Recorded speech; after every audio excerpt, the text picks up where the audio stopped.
Right now is the perfect time. Yeah. I already got mine, so I ain't gotta. Yeah.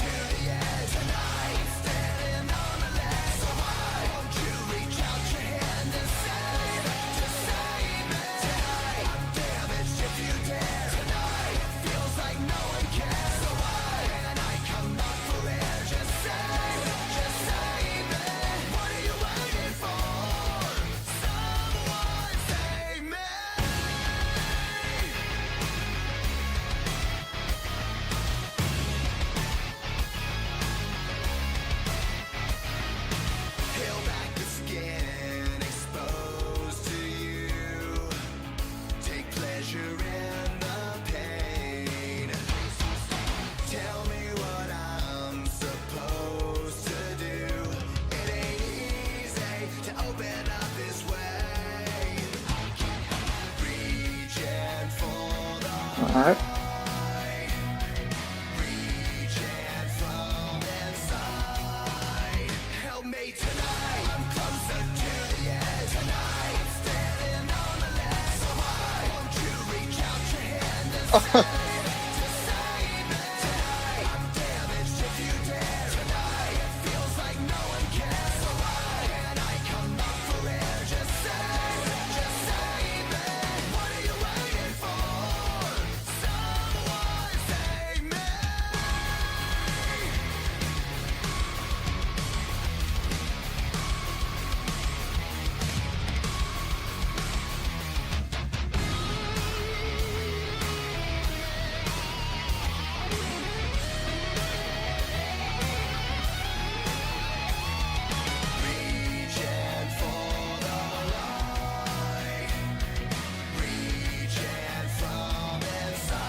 All right.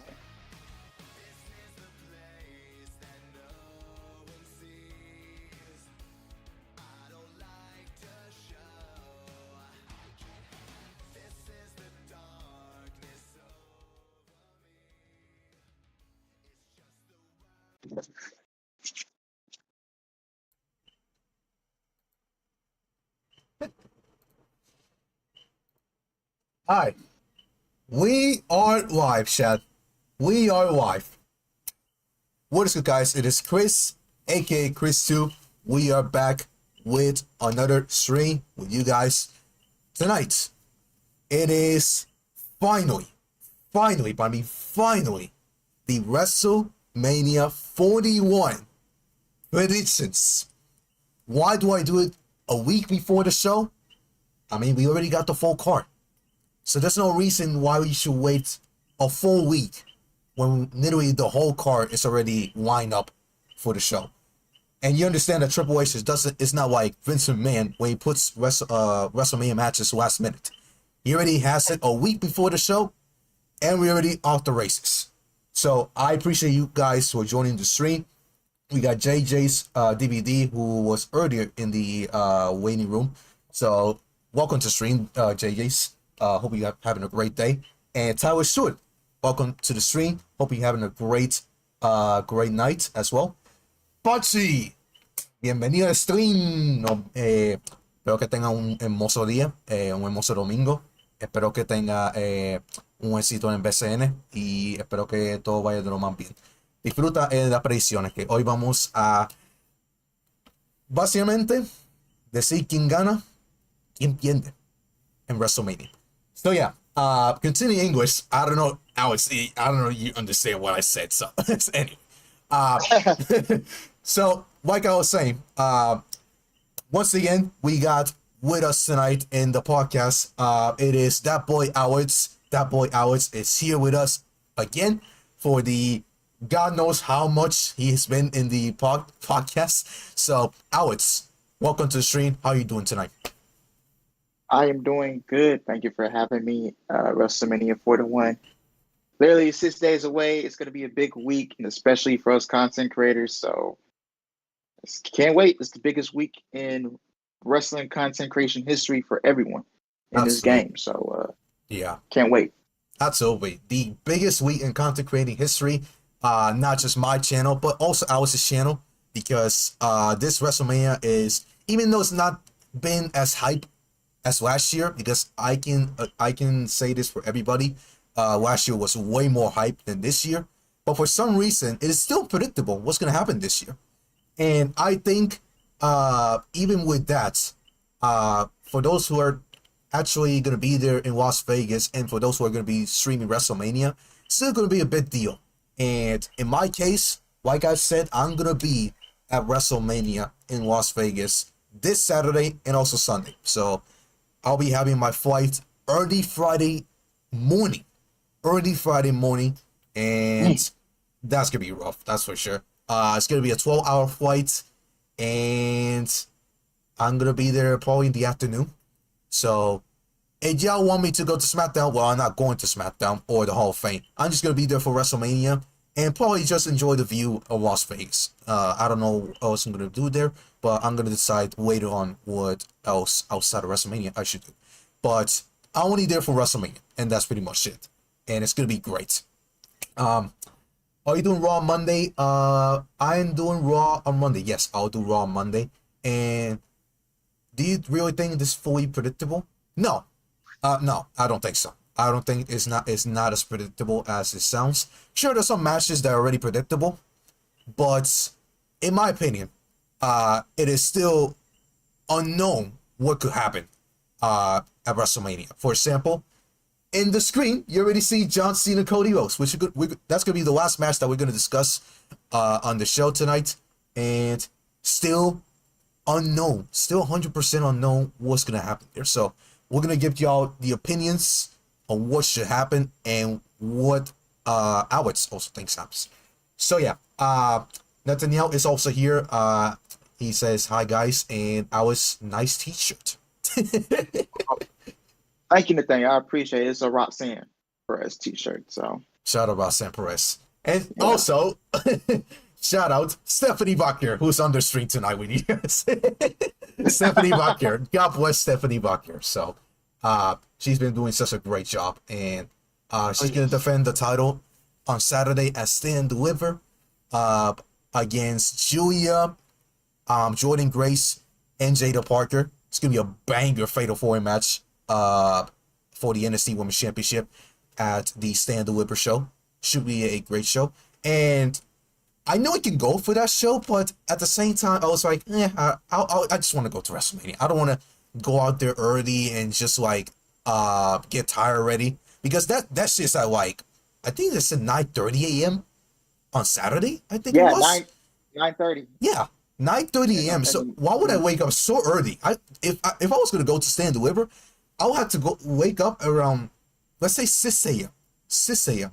Yeah, because you gotta get yourself ready. Then you gotta get to the arena, which that takes like around 15-20 minutes. And then the line to get to the arena, that's gonna be a fucking mess. So I'd rather just go to WrestleMania. And don't go to WrestleMania after dark, because hell no. Fuck no. Those prices are fucking expensive as hell, bro. Holy shit. $500 per ticket? Fuck no, bro. What? Yeah, bro. I'm a little exaggerating, but I think the tickets actually start around $200. I think it was if I'm not mistaken. Bro, you can actually pay that same money to go to Stand and Deliver, for fuck's sake. So why would you why would you spend that money instead of just going to Stand and Deliver, which you're gonna have actually more fun than just going to the After Dark, even though you're gonna meet some wrestlers, sure, in 3 different nights, but hey, still, I think it's a little expensive in my opinion. I think it should have been way cheaper. But yeah, we're in those situations, and I'm going to WrestleMania. Like I said, both nights, by the way. I know there's the single ticket prices, but in my case, I already got them in the pre-sale, so I was one of the first ones to get WrestleMania tickets. So, and unfortunately, Alex is not going to be at WrestleMania, but he will be streaming WrestleMania 41, like usual, on his YouTube channel. So, if you haven't already, you got to subscribe to him and make sure you have those notifications turned on so you don't miss Alex's stream at WrestleMania 41, night 1 and night 2. And also Stand and Deliver, which he's actually going to stream it, like he said in the schedule, if I'm not mistaken. But he's going to have a really, really, really, very busy YouTube schedule this week. So there's that. And let's just start off with how excited are you for WrestleMania, Alex? We'll just go with that. On a scale of 1 to 10, my excitement levels are like on a 7 out of 10. Night 2 has the better card than night 1. Night 1 to me, it feels like on paper like a TV taping. But I'm not gonna go out and say, oh, night 1's gonna be terrible. I'm just saying, night 1, the card on paper looks like a TV taping, but yeah, gotta keep the expectations low because you never know. But majority of those matches on night 1, I rarely care about. So like 3-4 matches I care about for night 1, but night 2, it's gonna go. I expect it to go. Well, no, let me keep my expectations low. Night 2, on paper, could be a great one.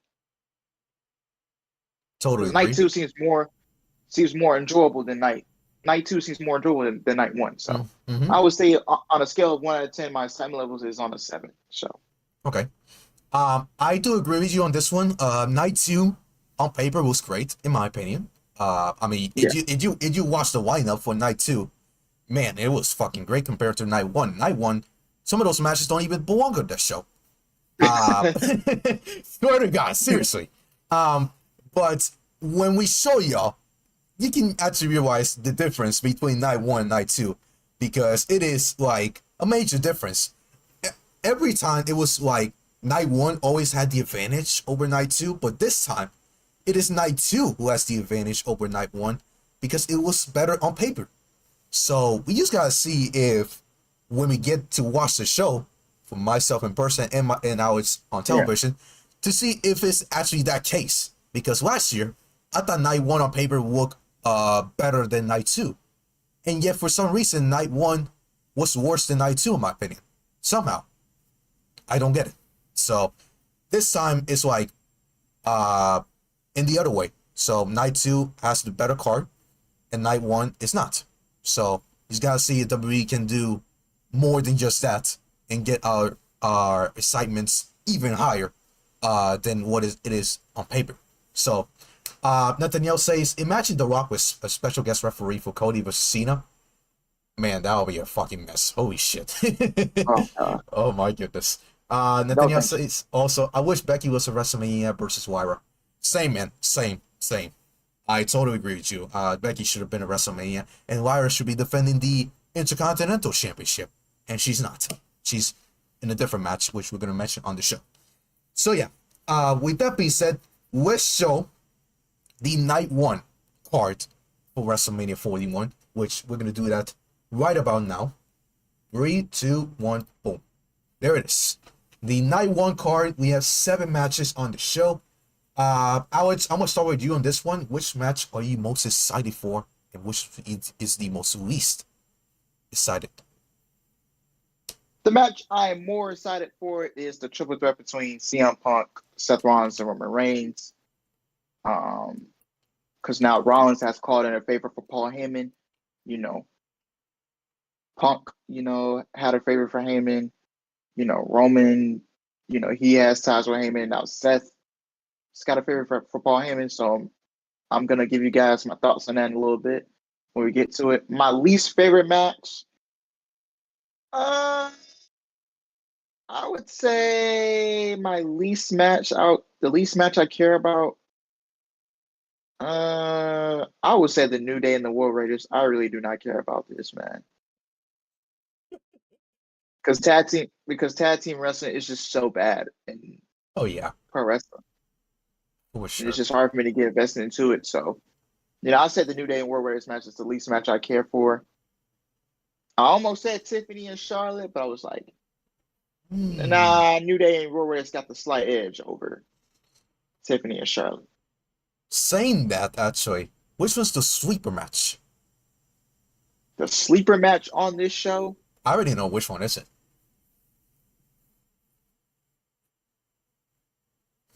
I say the sleeper match, in my opinion, is going to be LA Knight versus Jacob Fatu. Ooh, okay.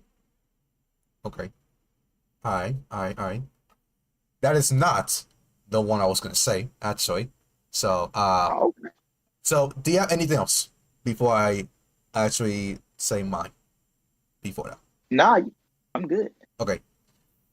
Okay. So I'm gonna start off with the most exciting match I am for WrestleMania. Okay. So, okay. Y'all will say, okay, since you're a Rey Mysterio fan, okay, you should be excited for Rey Mysterio match the most. False, actually. That is not the one I'm most excited the most. Even though I'm excited to see him. But I would say as well the triple threat match. Roman Reigns, CM Punk, and Seth Rollins. It's gonna be interesting how that turns out. Still don't know who's gonna win, actually. I don't know who's gonna win. Mm. But I'm gonna get a pick when we discuss that later on the stream. But it can go a lot of ways, and I think ours could have different opinions as mine when we discuss that. But man, I cannot wait to see how on which side Paul Heyman goes. If he's going to stick with CM Punk, is he going back to Roman Reigns, or is he going with Seth Rollins? With Seth Rollins, that's gonna be fucking insane. So cannot wait for that. The least favorite, or I should say the least excited match. I mean, it's seriously easy. I mean, fuck's sake. The New Day and the War Raiders. I mean, that shouldn't belong on the show. For fuck's sake, we already saw that last Monday on Raw. We already saw how the match went down, and I'm like, been there, done that, seen that. No need to watch it again, and shouldn't be on the show. I'd rather see the Motor City Machine Guns and the Street Profits instead of that match, who was on the Oh, yeah. SmackDown before WrestleMania. The SmackDown before WrestleMania. It is official. The Street Profits and the Motor City Machine Guns for the tag team titles. I don't understand how is that on SmackDown, but the New Day versus the War Raiders is at WrestleMania. Yeah. The fuck? Motor City Machine Guns missing WrestleMania? Really? Huh? That's crazy. After you put them so much hype when they debuted on SmackDown, and they're not even on the WrestleMania card. What a way to fucking use them, man. Honestly. So I would have that match instead of the New Day and the War Raiders, because we already seen the New Day and the War Raiders. Even though we also seen the Motion Machine Guns against the Street Profits, but you compare both matches, which one are you most excited for? More the Motion Machine Guns and the Street Profits. It's gonna be an even better match than what the War Raiders and the New Day are gonna do at WrestleMania. But the sweeper match. Let's talk about the sweeper match. Man, I was gonna say Ray versus El Grande, but I already know they're gonna put out a banger. But the one match that I think people should not sweep on is Naomi versus Jade Cargill, in my opinion. Naomi versus Jade Cargill, man, that story has been fucking amazing, man. Fucking amazing so far. You saw all those video packages that they be having, especially for Naomi's. I think Naomi's be having one of the best promos she's had in her career. Honestly. In her career. Overall. As a heel, she is so much better. Her confidence is like way off the roots compared to her as a babyface. And I think she's doing a better job in her promos right now than Jade Cargill. Honestly. And Yeah. with that being said, I think I already know who might win at WrestleMania. Who knows? But I think Jade Cargill and Naomi It's a sleeper match, and I think they're gonna deliver one hell of a matchup at WrestleMania. So I cannot wait for that. So, Jacob Fatu and LA Knight, I already know they're gonna put on a banger. That's for sure. I mean, it's the first time they meeting each other, and there's no way these two fail to put on a banger. I mean, come on, that's ridiculous. Yeah. I was gonna say the worst match, or the least favorite. I was actually gonna say as well Charlotte Flair and Tiffany Stratton, but I mean they have a better story right now than the New Day and the War Raiders. So I was like, nah, they be having some actual decent story for the last SmackDown 2, but actually not SmackDown 2 because the one for 2 weeks ago, that promo was fucking dog shit. That's for sure. But the one from SmackDown recently wasn't that bad actually compared to the New Day and the War Raiders. I mean, New Day and the War Raiders was last minute. I don't understand why the fuck is that even on the card. So, anyways, let's discuss now Night 2. Which we're going to discuss that right now. There it is. And Night 2, it was so much better. I mean, come on, look at the card already. It was so much better. Jesus Christ, man. The fuck, man. It was so much better than what Night 1 is looking. Nathaniel says, if Paul Heyman joins Seth, I'll be excited. Same. Not gonna lie. Same. If Paul Heyman joins, I hope Charlotte Flair doesn't win out. Oh, shit. So you don't want Charlotte to win. Alright. Interesting. We're gonna discuss that when we get to that match. Yeah. I'm excited for Jey Uso versus Gunther. Same. That last segment that they had, it got me hyped for that match. So, no other words to describe that, but I'm excited for that. Imagine the New Day wins or be cost him. It could happen, just saying. I wouldn't say imagine. It might actually happen, actually. So, I think Naomi has a chance to beat Jade. I was actually going to say that. But I'm going to save that for later on the show. And I'm excited for Cena versus Cody. I hope to see no Travis Scott. We might see Travis Scott. I ain't going to lie. I don't know if it's actually going to be in that match. Or is he going to perform like before the match, something like that. It could happen. So we're gonna have to see when we get there. But he's gonna be there at WrestleMania. That's for sure. We just don't know if he's actually gonna be involved in the main event like he did at the Chamber, which I don't understand how the fuck was not even the case. So it was like a polar bear in between The Rock and John Cena at the Chamber. So I don't understand why it's that thing. I'm gonna start with the predictions. I mean, actually not the predictions, but with the same questions that I asked earlier, but I'm gonna start my case. The one match I'm excited the most. Wow, it's a close one, but I'm gonna say Cena and Cody. I mean, compared to the other matches, the story is what led to my decision. And Cena and Cody so far are having a pretty good feud. Not like top tier, in my opinion, because Cena didn't show up these last couple shows, and it's like he's only showed up in three Monday Night Raws, not like on the SmackDowns. But we're gonna see John Cena on this Friday's SmackDown, and most likely he's not gonna be on Raw tomorrow. But the promos they have done so far have been pretty good, especially that third one. I mean, that back and forth between Cena and Cody, it was fucking great. And Cody getting the upper hand on Cena, surprisingly, that actually shocked me. But I shouldn't say that yet because maybe Cena could come for some revenge on SmackDown if Cody's even there.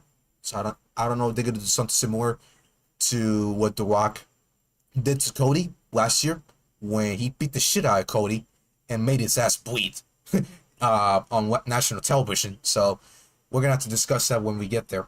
But the most excited I am for this Night 2 card, it is John Cena and Cody Rhodes by far. If I was going to say another match, I would say Penta versus Bron Breakker versus Finn Bálor versus Dominic Mysterio. That other match, I'm actually excited for that. I'm actually excited to see how that turns out. But when it comes to story, I mean, Cena and Cody. Come on. And the worst match on this card, wow. It's a tough one.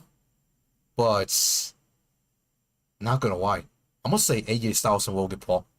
Not gonna lie, I'm gonna say AJ Styles and Logan Paul Because the feud that they've been having, ever since it started, it's not been it, bro. I mean, what have they done ever since the feud started? Nothing. Honestly, nothing. So, where's the excitement for this match? Honestly, I honestly slightly care about this match, but for most of the part, I just don't care about this match for some reason. I mean, the match is gonna be good. Don't get me wrong, but the feud overall is like doesn't get me excited for this match for some reason. And I don't know what else they had to do. I know they're gonna be on Raw tomorrow, so hopefully they get the big guns going for this feud. Because right now I'm not excited for this match, honestly. And I'm more excited about Lyra and Bailey against Liv Morgan with Raquel Rodriguez, even though that match was like last minute and no story is even there.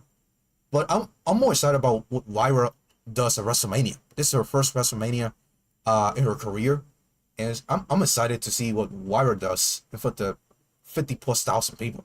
I mean, she put on a heck of a performance on the Gauntlet match, and I cannot wait to see what she does at WrestleMania. So that's why I say Logan Paul and AJ Styles. I mean, the feud between them, it's just not it, bro, honestly. So I'm gonna leave it at that. And the sweeper match, Damian Priest and Drew McIntyre, in my opinion. Because some people are saying, oh, this match is gonna be boring. This match is gonna be boring and all this stuff, blah, blah, blah, blah, blah, blah. But now they just added a street fight. They just added the street fight stipulation, and the multiple attacks they've been having on each other for the last couple weeks, they've been some pretty good television, honestly. I don't care what you say about Damian Priest or Drew McIntyre and the fact that they shouldn't be having a match against each other and they both deserve a lot better. The last couple weeks, they've been doing some pretty good work between the two of them. And I'm excited to see what they do at WrestleMania, especially now in the street fight. They're going to beat the living shit out of each other. And I think the crowd's going to go pretty good on this one. So I think that's a sweeper match in my opinion. So, Alex, now I'm going to ask you in this one. Which one's the most excited match on this card, the least excited match on this card, and the sleeper match? All right, the most exciting match, I'm gonna go with obviously Cena and Cody, because it's very, I can see it going both ways. The least match I care about is the women's tag team titles. I really don't care for those titles, and I haven't for a long time. The sleeper match, I'm actually gonna switch it up. I'm gonna go with AJ Styles and Logan Paul. Okay. Because I know AJ Styles at WrestleMania is weird. It's like some years, rarely he'll have a good match, but then if we hype the match up too much, hype and stuff like that, like the ones he had with Shinsuke Nakamura and Edge, then I feel like they flop. And I just did a reaction video to that the other day. So yeah, that would be the sleeper match in my opinion, AJ Styles and Logan Paul. So Right.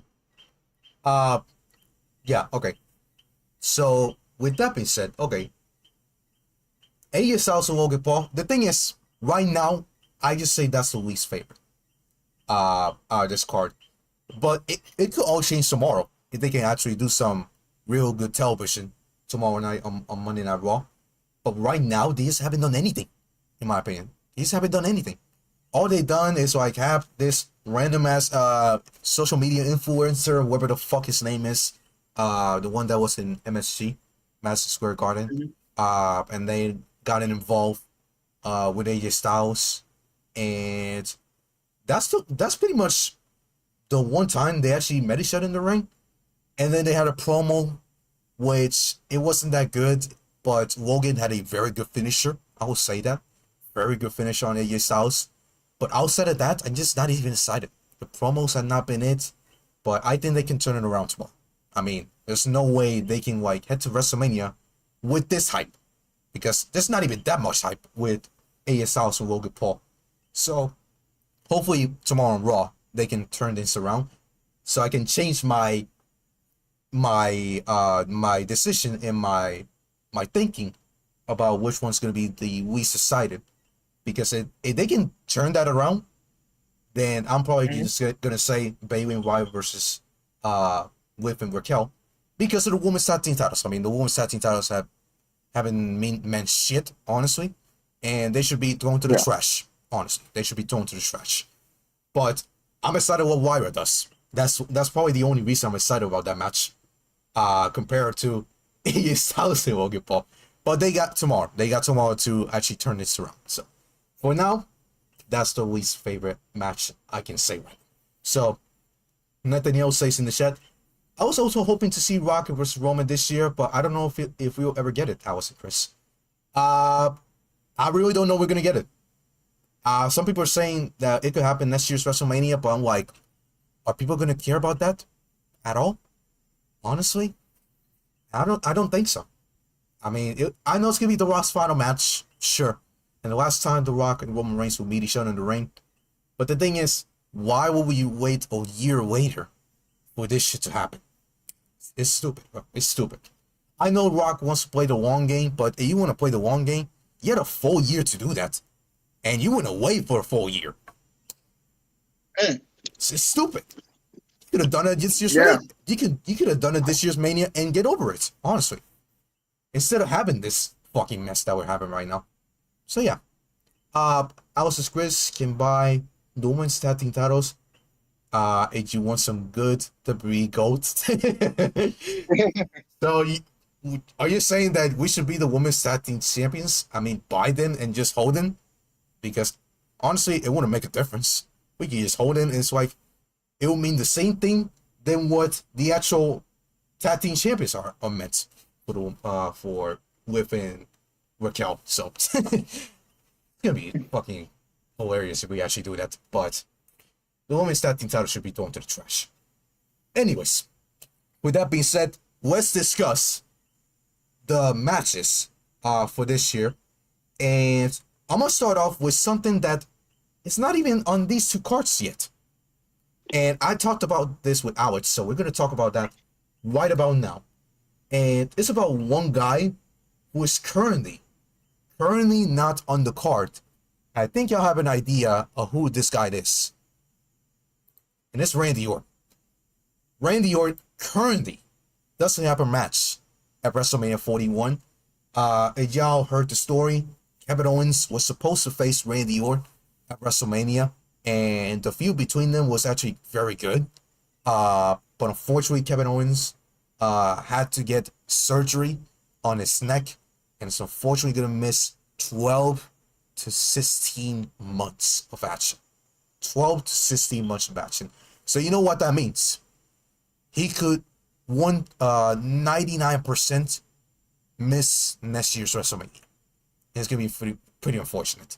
I don't know what to say, man. Like, Kevin Owens, he's one of the best the company has to offer right now. And the fact that he has to go away with this injury, WWE is seriously going to miss him. I mean, he's going to be very missed by the fans, and he's going to be very missed by the locker room and Triple H himself, because you know damn well what Kevin Owens can bring to the table. And now that he has to go for neck surgery and miss 12 to 16 months of action, that's going to be a very long stretch. And I know Kevin Owens himself is not even happy that he's going to miss that much time. I mean, I know he hates missing time. I mean, his mom doesn't want him to miss TV time at all.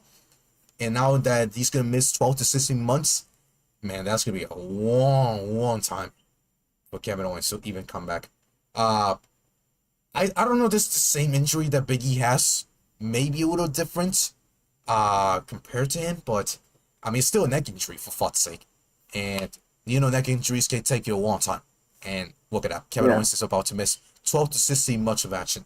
And he's most likely missing WrestleMania 42 in New Orleans. So, some people are saying that the injury happened during January. And January, Rey Mysterio and Jimmy Uso have matches with him. But the thing is, I saw those matches and I'm like, it shouldn't be any of those matches. The one match I think that probably caused the injury was the match against Cody Rhodes. I mean, you saw the match with Cody Rhodes. They fucking went crazy. And the power bomb that Cody delivered to Kevin Owens, I think it was Alabama, actually, instead. The one that he threw to Kevin Owens through the ladder, he landed on his neck, for fuck's sake. He landed on his neck. So you know damn well it could very much be that case. Or maybe during the match, because they fucking beat this living shit out of each other on that night at the Royal Rumble.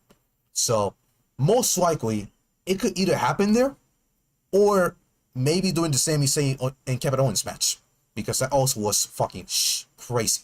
That also was crazy. And it was also a I think it was a White Cell match, if I'm not mistaken, the one that they did. But it had tools to be included, so you know damn well they're gonna beat the shit out of each other. So yeah, Cody versus Kevin, and then Sami versus Kevin. Those two matches that probably caused your injury. So I want to say generally was the reason that you got pretty much fucked up there. So my best well wishes go out to Kevin Owens. Hopefully Kevin Owens has a speedy recovery, and hopefully he can come back soon rather than later. But it's most depend on his health. Anyways, going back to the Randy Orton situation. Randy Orton, with that being said, with Kevin Owens out, he currently doesn't have a match. And some people are saying, oh, it could be Solo Sikoa. It could be Aleister Black. It could be Nick Aldis. So, Alex, with that being said, who do you think is going to face Randy Orton, knowing that Kevin Owens is out? First of all, I'm sending my best wishes to Kevin Owens, as he goes through neck treatment and surgery, and because neck injuries are a serious thing in pro wrestling. Just to mention a few, Edge went through it, Big E, Chris Bay, and now Kevin Owens. So just want to send my best wishes to Kevin Owens. He's one of the best of the business. He's been doing this for 20 plus years, and I hope this is not something that he has to retire from. So yeah. Same, man. But for Randy's opponent at WrestleMania, I think Nick Aldis is the best way to go, because WWE, I don't want to see them bring Aleister Black back and then you just have him go out there and lose. That wouldn't be a good look for his second, lease on life in WWE. That wouldn't be a good look on Aleister Black if he just came back at WrestleMania and he went out there and lost. Because me personally, you would have to give him the win if he went out there against Randy. You would have to give him the win. You can't just go out there and book him to lose, and because that won't look good on him. That's the only Nick Aldis is the really only reasonable opponent for him, because Randy Orton and Nick Aldis, they got some ties going back to SmackDown last year when Randy Orton RKO'd Nick Aldis. Nick Aldis gave him a fine, and then Randy paid him an extra fine. He basically doubled up the price. Hey, I'm gonna do it again one day, and then just a couple weeks ago he did it again. So he doesn't have to worry about anything. Right. And I think Nick Aldis, gets in the ring for the first time in a while since his NWA days, I believe. Yeah. And goes at it with Randy Orton at WrestleMania. That's the only reasonable opponent I can think of. Right. Okay. And I know Solo Sikoa came out, but let's be honest, Solo Sikoa versus Randy Orton at WrestleMania is just not. No, we're not doing that. Fucking up. Fucking up. Yeah, Nick Aldis. It's either Nick Aldis or just completely just leave. If it's not Nick Aldis, leave Randy off the WrestleMania card completely. I think that's a safe way to go, in my opinion. Yeah. I agree with you. I'm gonna go with Nick Aldis, and Nick Aldis is the only one that makes sense right now. I mean, you saw what happened for the last couple segments that they had between the two. Randy Orton fucking RKO Nick Aldis, and then Nick Aldis saying, "Oh, he doesn't have a match at WrestleMania. He's not gonna have a match at WrestleMania." But then Solo Sikoa had a brawl with Randy Orton in the show. And like, oh my god, are they actually gonna do Solo Sikoa and Randy Orton at WrestleMania? Who the fuck wants to see Solo Sikoa and Randy Orton at WrestleMania? Nobody. Nobody, Nobody. bro. Ain't no way nobody wants to see Solo Sikoa and Randy Orton at WrestleMania. Nobody. And it doesn't make sense. I'd rather save Solo to be involved in the Fatu versus LA Knight match. That makes more sense. But I'm not going to say who's going to win that yet. I'm going to actually save that when we get to the match. But I don't want to see Randy and Solo. And I'm glad it's not official yet, and hopefully it's not. Solo Sikoa should be involved more with the Fatu and LA Knight situation. And if it's not Nick Aldis, Aleister Black, the thing is, I mean, it will be a great match with Randy Orton, but the thing is, having him lose, like he said, in his first match back, it's not a good look. So you gotta build it up, like, when he comes back, but not like, come back and lose after 4 years out from the company, 4 or 5 years, something like that, out from the company, and it happened to lose. That's ridiculous, honestly. So, like you said as well, if it's not Nick Aldis, he should be out of the card, unfortunately. He's probably going to have the Bobby Lashley treatment back at WrestleMania 39 when he entered the arena, did the fucking pose, and then he left the arena. Yeah. And then he left the stadium, and that's it. That's it. That's it, literally. That's probably all he's going to do at WrestleMania if he doesn't face Nick Aldis, honestly.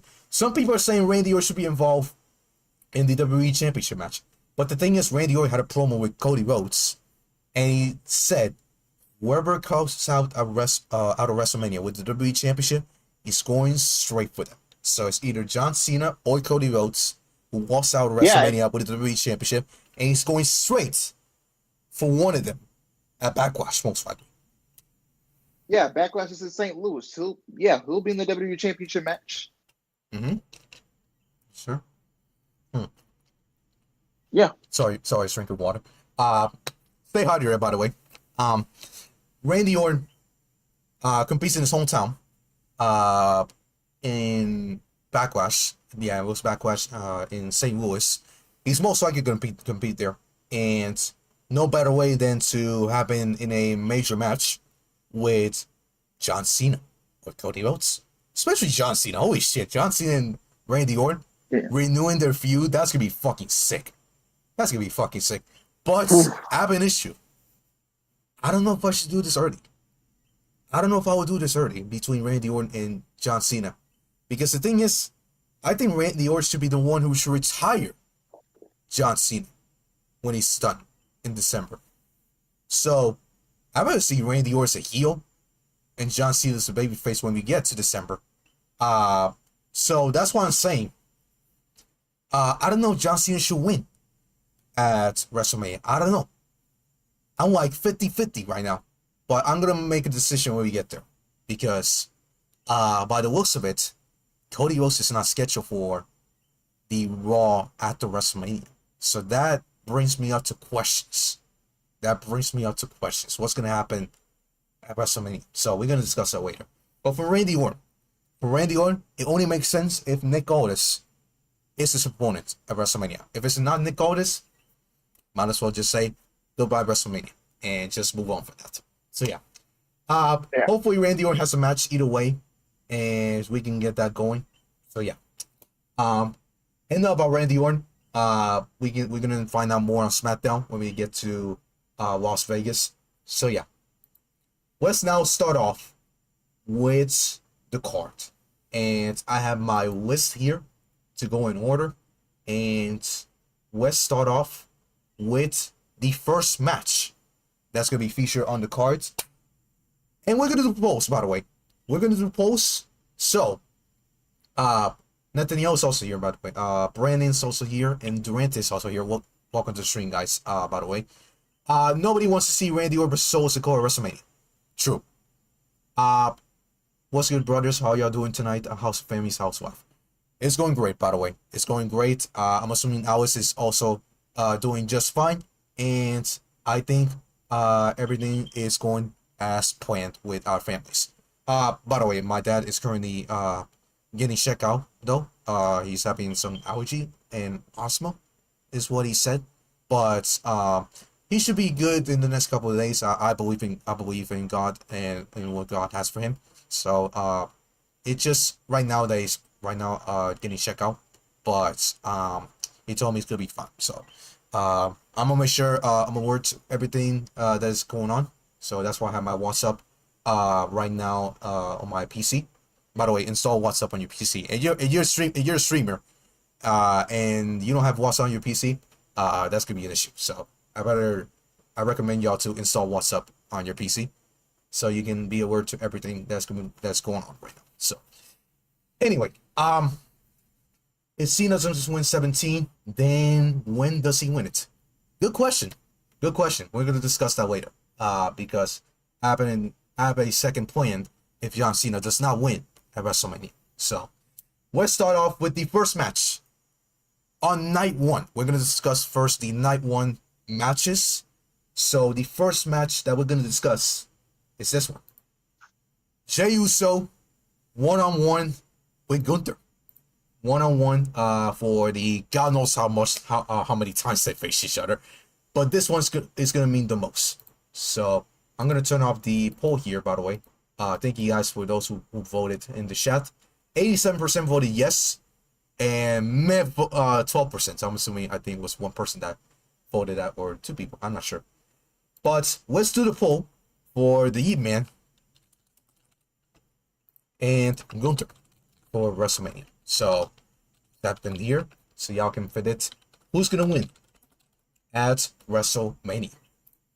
So yeah, there it is. Y'all can vote now. It is either Jey Uso or Gunther for the World Heavyweight Championship. Y'all let me know who's gonna win that match.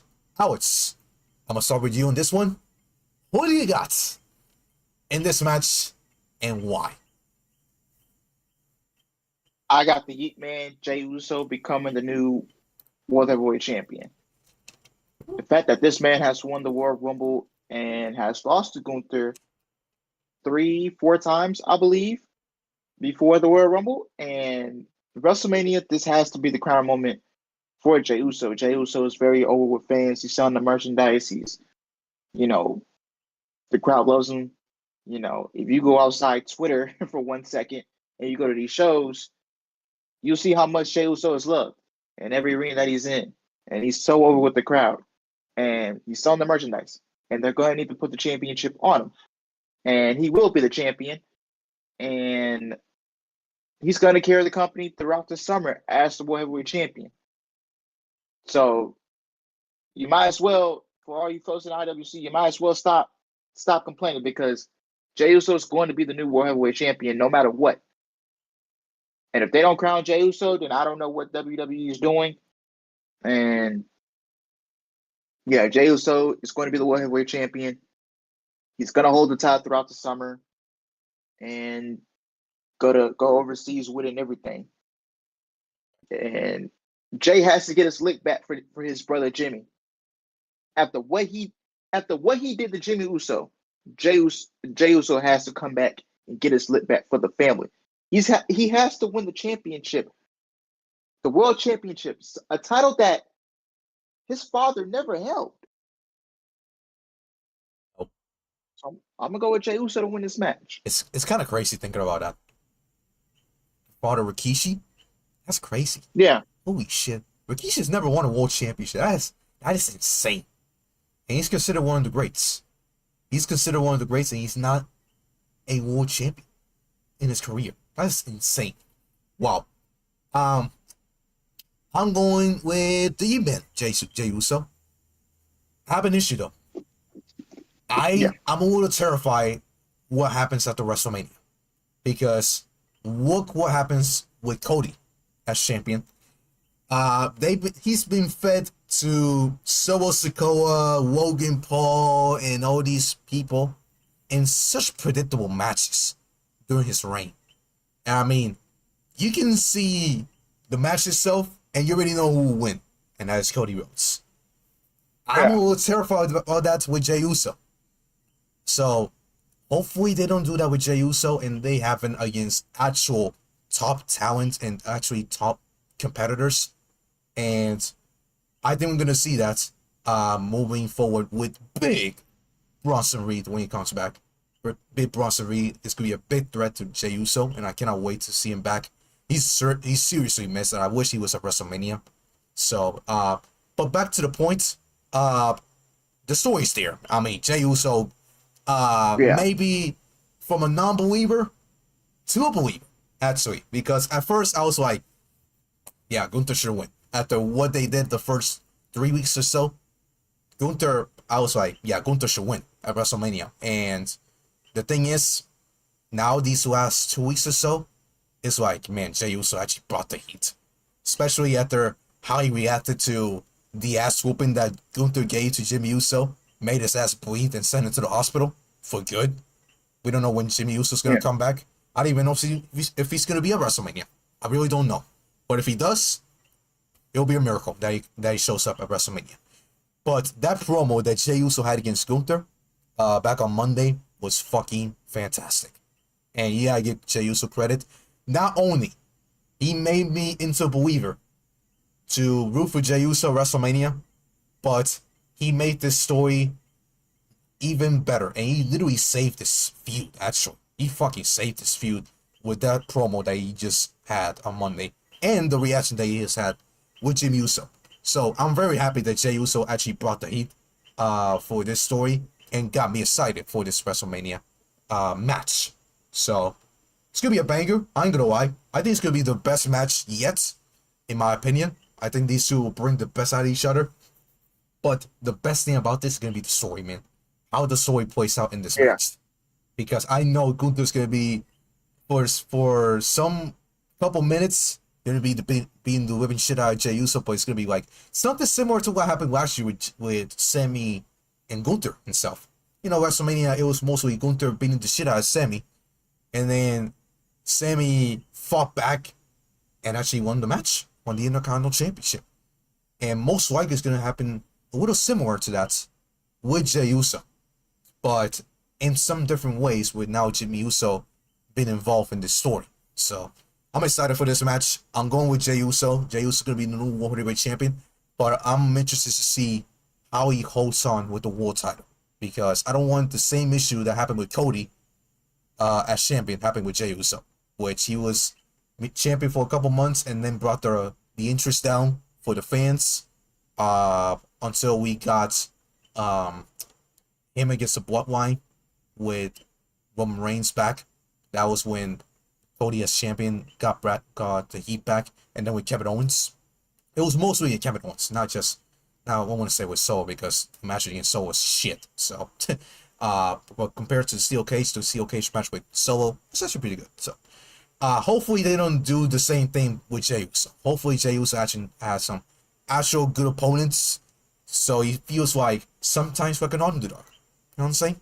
And I think the match with Bronson Reed will be great to start off with. So, I'm going with Jey, and hopefully, this story pays out at WrestleMania. So, let's continue with our next match on the card, which let's discuss this match that is also on the card. Match. I have a list, by the way. It's because there's so many matches on this card, and we have 14 matches on this card, and I want to make sure everything's in fucking order, so I don't miss any. You know what I'm saying?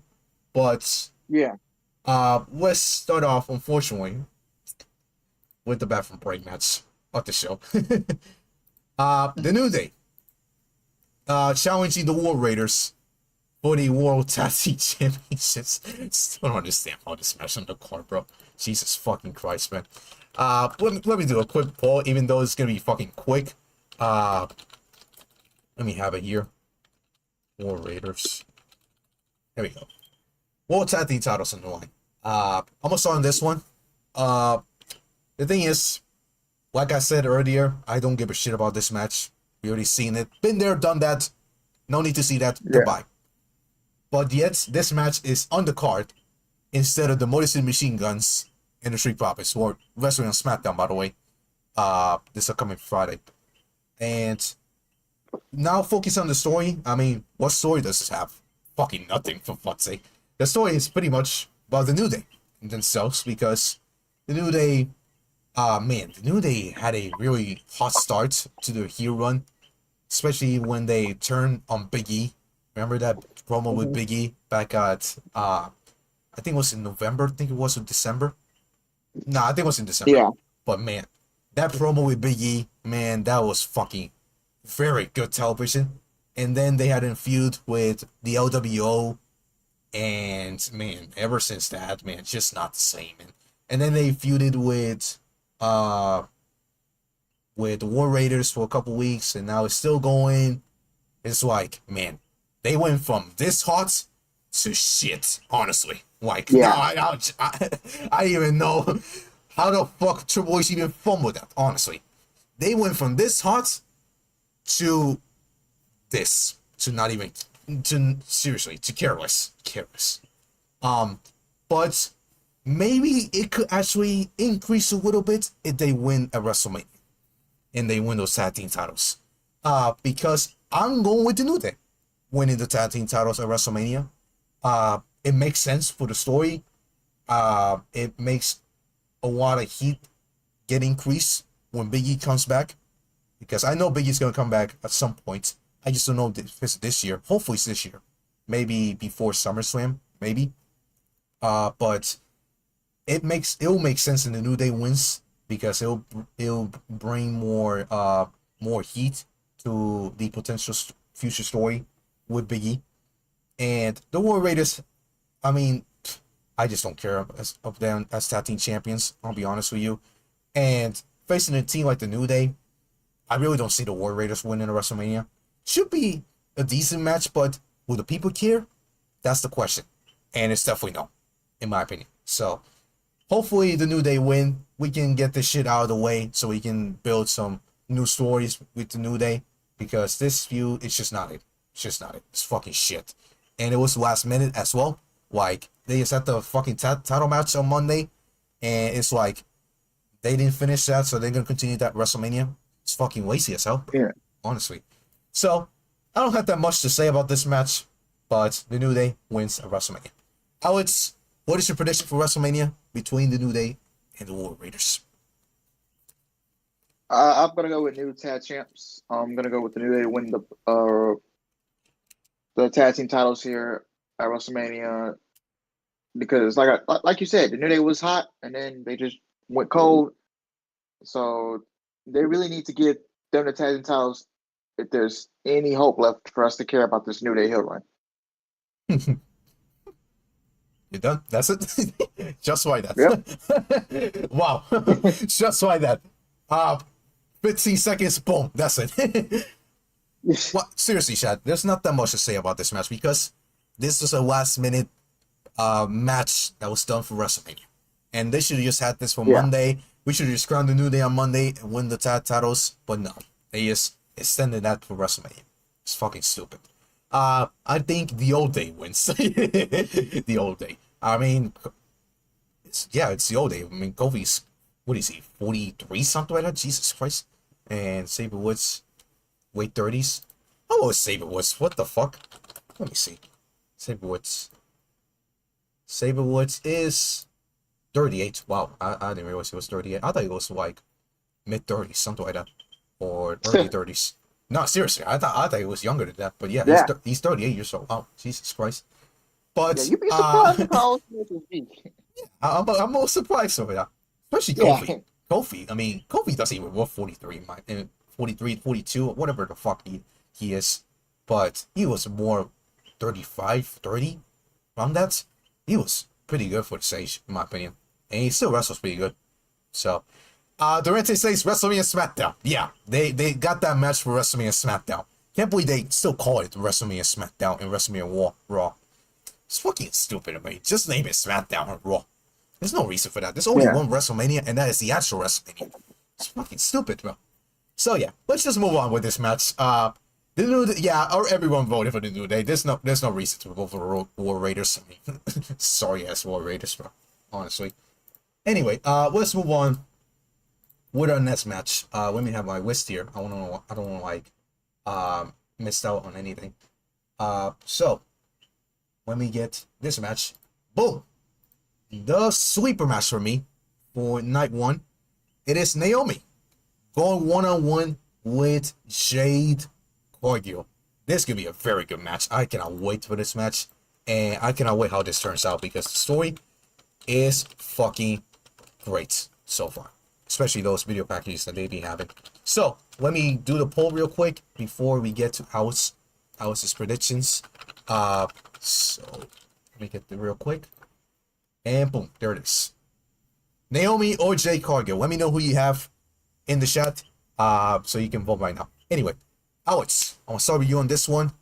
What do you think is winning this match and why? I think Naomi wins.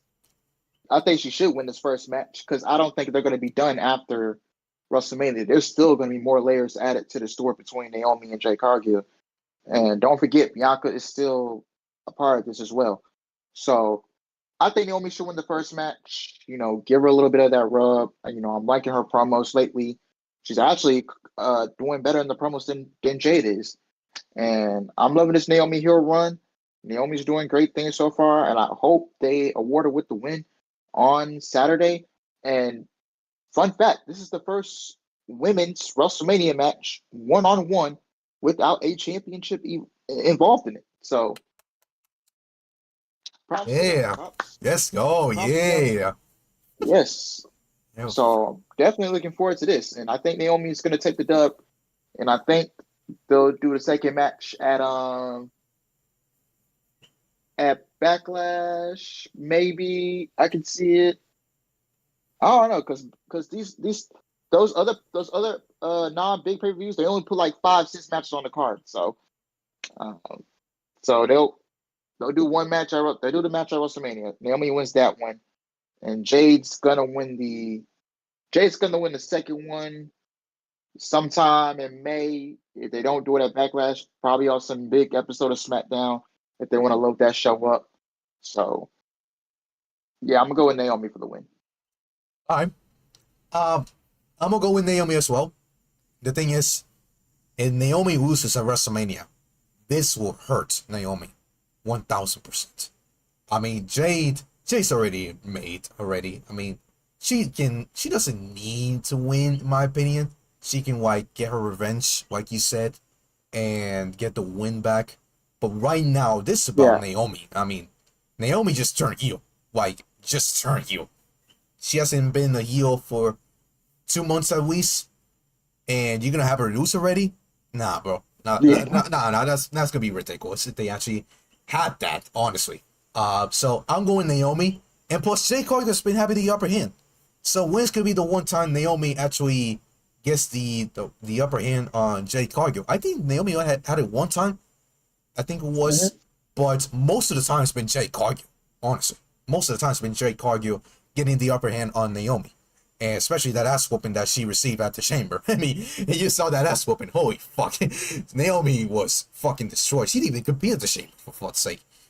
And ever since that, Naomi, man, those video packages that Naomi's been having have been fucking great, man. She's been having one of the best promos she's had in her entire career. Probably the best promos of her entire career, in my opinion.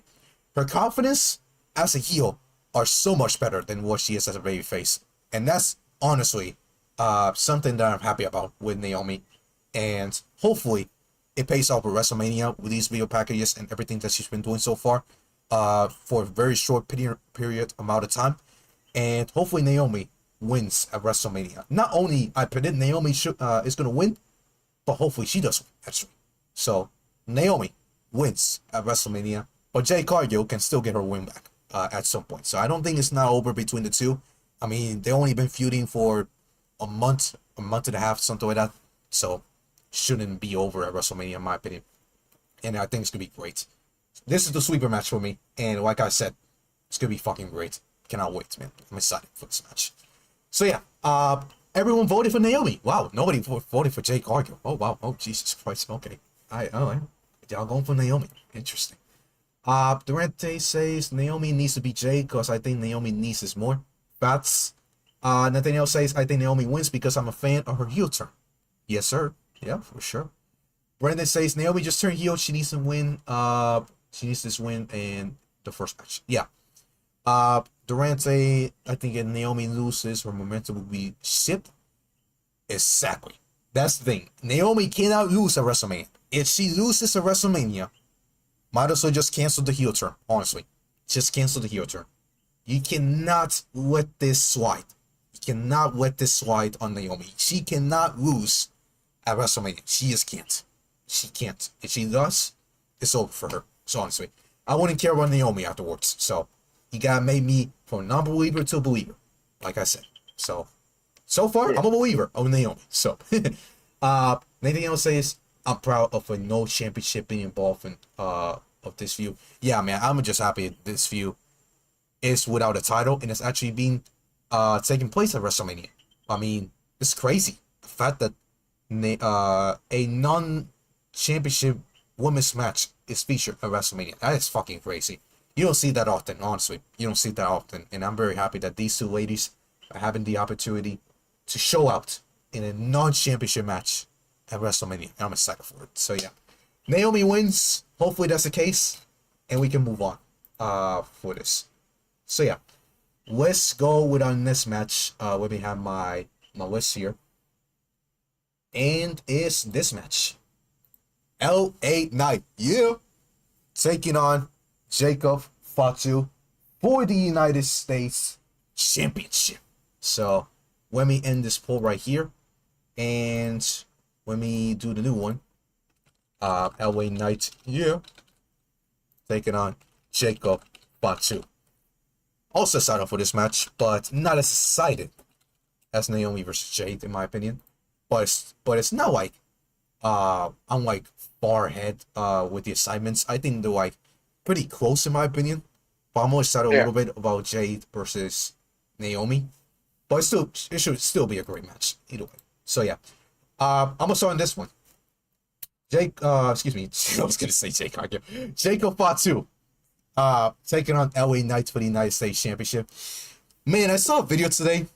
I forgot his fucking name, but he does WrestleMania cinema type of predictions videos. I don't know if you guys seen him. He does it in 2K25. And he just did it, I think was today or 2 days ago for the WrestleMania predictions. So, man, and I just thought about it. I don't know if Jacob Fatu might win at WrestleMania. I don't know. I'm thinking about it. Like I said earlier, Solo Sikoa might not face Randy Orton at WrestleMania. So, with that being said, with Solo Sikoa, I'm going LA Knight on this one, actually. I'm going LA Knight on this one, and I think Solo Sikoa is going to screw Jacob Fatu and cost him the US title. And then Jacob Fatu, after the match, he 1000% turns and beats the shit out of Solo Sikoa at WrestleMania. And I know what people will say, oh man, why would Jacob Fatu lose at WrestleMania? The thing is, I know Jacob Fatu shouldn't be pinned, and I don't think he shouldn't. I think LA Knight should win by DQ, in my opinion. I think LA Knight should win by DQ. I don't think we shouldn't have Jacob Fatu lose by pinfall. I think it would be fucking ridiculous if fucking Jacob Fatu loses by pinfall or submission. So I would say LA Knight wins by disqualification. Afterwards, Jacob Fatu destroys Solo Sikoa. I don't know what happens to Tamatonga. He'll probably still be saying, yeah. Probably be saying that still, even with the fucking attack from Jacob Fatu. So, Jacob Fatu, man, he's going to be the living shit out of Solo Sikoa afterwards. What happens with LA Knight? Probably will still be US champion afterwards. I just don't know who will be facing afterwards. Maybe a guy like Ray Phoenix or Aleister Black. Aleister Black versus LA Knight will be fucking nice. Because I know Aleister Black will be back after WrestleMania. So, Yeah. I think LA Knight's going to win. But by disqualification. Because Solo Sikoa will be involved and it'll fucking sell or cost Jacob Fatu the match. So, gonna leave it at that. Should be a banger either way. But that's how my mind is thinking the video that was shown, they said, oh, LA Knight is gonna win by pinfall. I'm like, nah, it's not gonna happen like that. I'd rather just see a disqualification because Jacob Fatu shouldn't be taking a pinfall at WrestleMania or any point in the future. So for now, we should stick with Jacob Fatu not even getting pinned so far. So going LA Knight, but by disqualification. So I'm gonna turn this one on you. Who do you think is gonna win this match and why? I think LA Knight is going to retain the United States Championship. I don't think we get a new champion. At first, I thought I'm gonna go with Jacob and take the thing all the way. I'm like, nah. But what we've been seeing on television lately with Solo and Jacob and teasing them turn on each other, I just think it's the right idea to go with LA Knight to retain the championship. I don't think we get a DQ finish. I think, Solo, he tries to help Jacob, and then it backfires, and then LA Knight just do a roll up, get the 3 count, and then Jacob just completely loses it and just walks out on Solo. And then the Friday after, they'll turn on each other completely, and they'll do Solo and Jacob at Backlash. That's kind of crazy to think about because SmackDown is on the 25th, and the 26th you'll be Backlash will just be in 2 weeks. So yeah, I just realized that actually. Yeah, that's a pretty short gap. So there is some chances you might see a bunch of WrestleMania rematches. I'm not even gonna lie. I know, man. It's like, but at least they're not. Remember that WrestleMania Backlash? Oh my God. WrestleMania Backlash. They used to call that shit. Yeah, man. Basically, Backlash, they will put the same matches that you saw at WrestleMania. So, yeah. Oh my goodness. But hey, I'll be vlogging. So, there you go. All right. So I think it's gonna be that way. I think LA Knight wins. Retains the United States Championship. And yes, Brandon in the chat, I'm talking about Mercy T13. Yeah, that's the name. I've been talking about that guy. He just uploaded a video about WrestleMania 41 and how the matches should be booked. And man, that match between Jacob Fatu and LA Knight, the way that they produced it, man, I thought about it and I was like, man, it could happen that way. But I wouldn't have Jacob Fatu getting pinned. That would be ridiculous, honestly. So I'd rather have LA Knight win by disqualification, and I'd rather see Jacob Fatu beating the shit out of Solo Sikoa afterwards when he's finished with LA Knight. So I'm gonna stick with that, and let me see the chat. Oh, y'all got LA Knights. Oh shit! What the fuck? Is it because I said LA Knights? Wait, no. Okay, bro. Is it because I said LA Knight? Okay. Nobody's going for Jacob Fatu. Oh, interesting, bro. Oh, okay. I'm surprised. First, I thought Jacob Fatu was gonna win. First, I thought Jacob Fatu is going to win. But then I thought about it, and I was like, so was not booked for WrestleMania. I'm like, hey man, he might be involved in that match. So I'm going with LA Knight. Yeah, going with LA Knight. So yeah, let's end this poll so we can move on to our next match.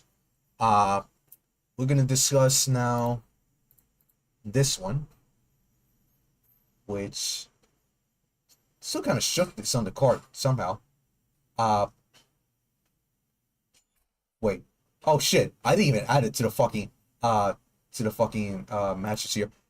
But I'm gonna put that right about now. But I was actually gonna discuss Charlotte Flair and Tiffany Stratton, which I totally forgot to fucking add that to my downloads actually. But let me just put it here for y'all right now.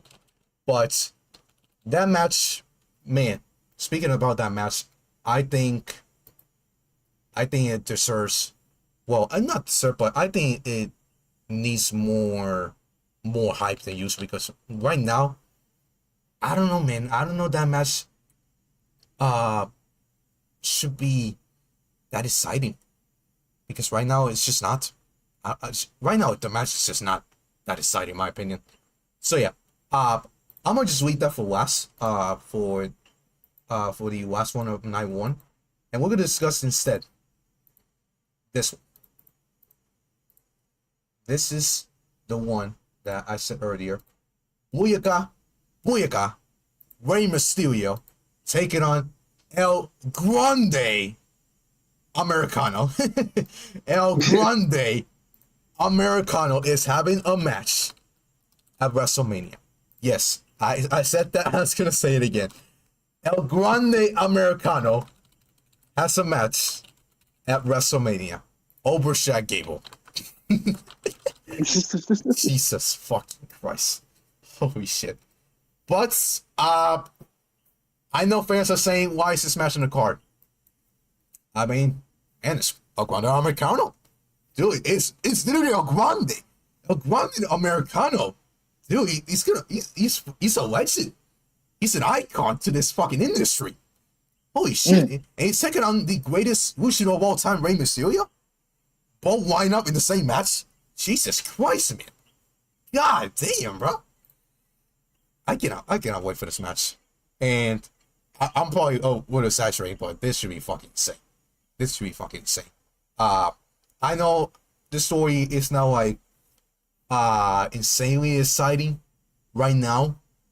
Because what is it? It's only been 2 weeks since they feuding for this match at WrestleMania. I mean, I'm talking about in this case El Grande. If we're talking about El Grande Americano, he literally just debuted 3 weeks ago, something like that, at the Garden. Yeah. Something like that.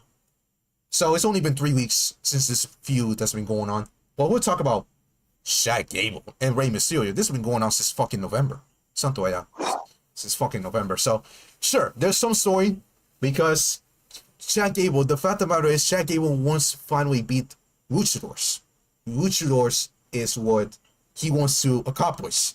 And the only way to beat luchadors, in his case, was if he had some sort of a mask.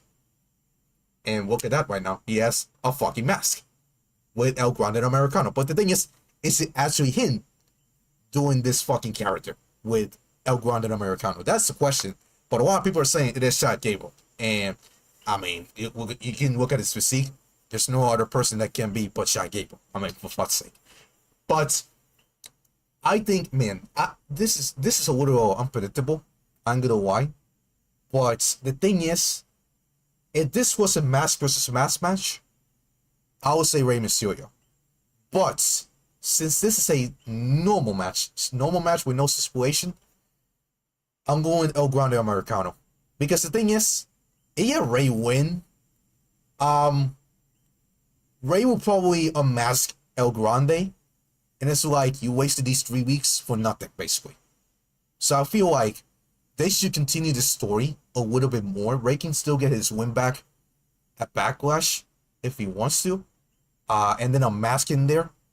But I don't think it is the perfect moment to unmask El Grande Americano at WrestleMania, because the future started for El Grande, and the journey for El Grande Americano started just about 3 weeks ago. So I think it'll be a little too early for El Grande to be unmasked at WrestleMania. So with that being said, even though I love Rey, he's my GOAT, he's my favorite, I want him to win. But we'll talk about predictions. This is a prediction stream, by the way. If we're talking about predictions, El Grande might as well should win, in my opinion. So, with that being said, Alex, I'm going to turn it on with this one. What do you think is going to win? It's actually a tough one. It is a tough one, bro. My gut is leaning towards Rey Mysterio winning this match. Honestly. I think Rey Mysterio is going to win, and he's going to end up unmasking El Grande Americano anyways, because if you put the like you say, if you put the mask versus mask match, it would have been so predictable that Rey was going to win. Mm-hmm. But even even without the match versus match, I still think Ray will win. Oh, Honestly, oh wow, okay, interesting. and All right, interesting. But yeah, that's it. yep. Because really, I really honestly don't have any like interests, like that much interest in the match. It's Because understandable. I don't care for because they still got Ray with the LWO, and I really don't care for LWO, and I don't and American Made. They're not put like they're not really put that well, so it's just hard for me to care. Oh yeah. Man, Ray. The thing with Ray, he needs to get out of the LWO somehow. I mean, Yeah, the thing is, man, like the LWO is going nowhere so far. Yeah, it's gone nowhere. Honestly, look at Dragon Lee. He's literally losing every fucking week. Who's the tour yeah, walking wild, losing every week? They're literally treated like jobbers for fuck's sake. And it's like, what are you doing with them, bro? Honestly, they literally became a fashion 2 years ago, and they haven't done shit. They haven't done shit with the LWO. And I'm like, are they ever gonna do something with the LWO or something? Like, they should have had Ray and Dragon Lee win the tag titles back in November, I think it was, when they were doing that fucking tournament to with the winner faces the Judgment Day. Ray and Dragon Lee should have won that tournament. We shouldn't be having the War Raiders fucking go to WrestleMania with the tag titles. The fuck wants to see that, bro? It's stupid. It's stupid. They should have won the tag titles, but no. Now you have the LWO doing nothing but just staying around in the catering and just Rey Mysterio yeah, doing the work, basically. yeah, And I want to say the same for the Creed brothers. I mean, the Creed brothers, I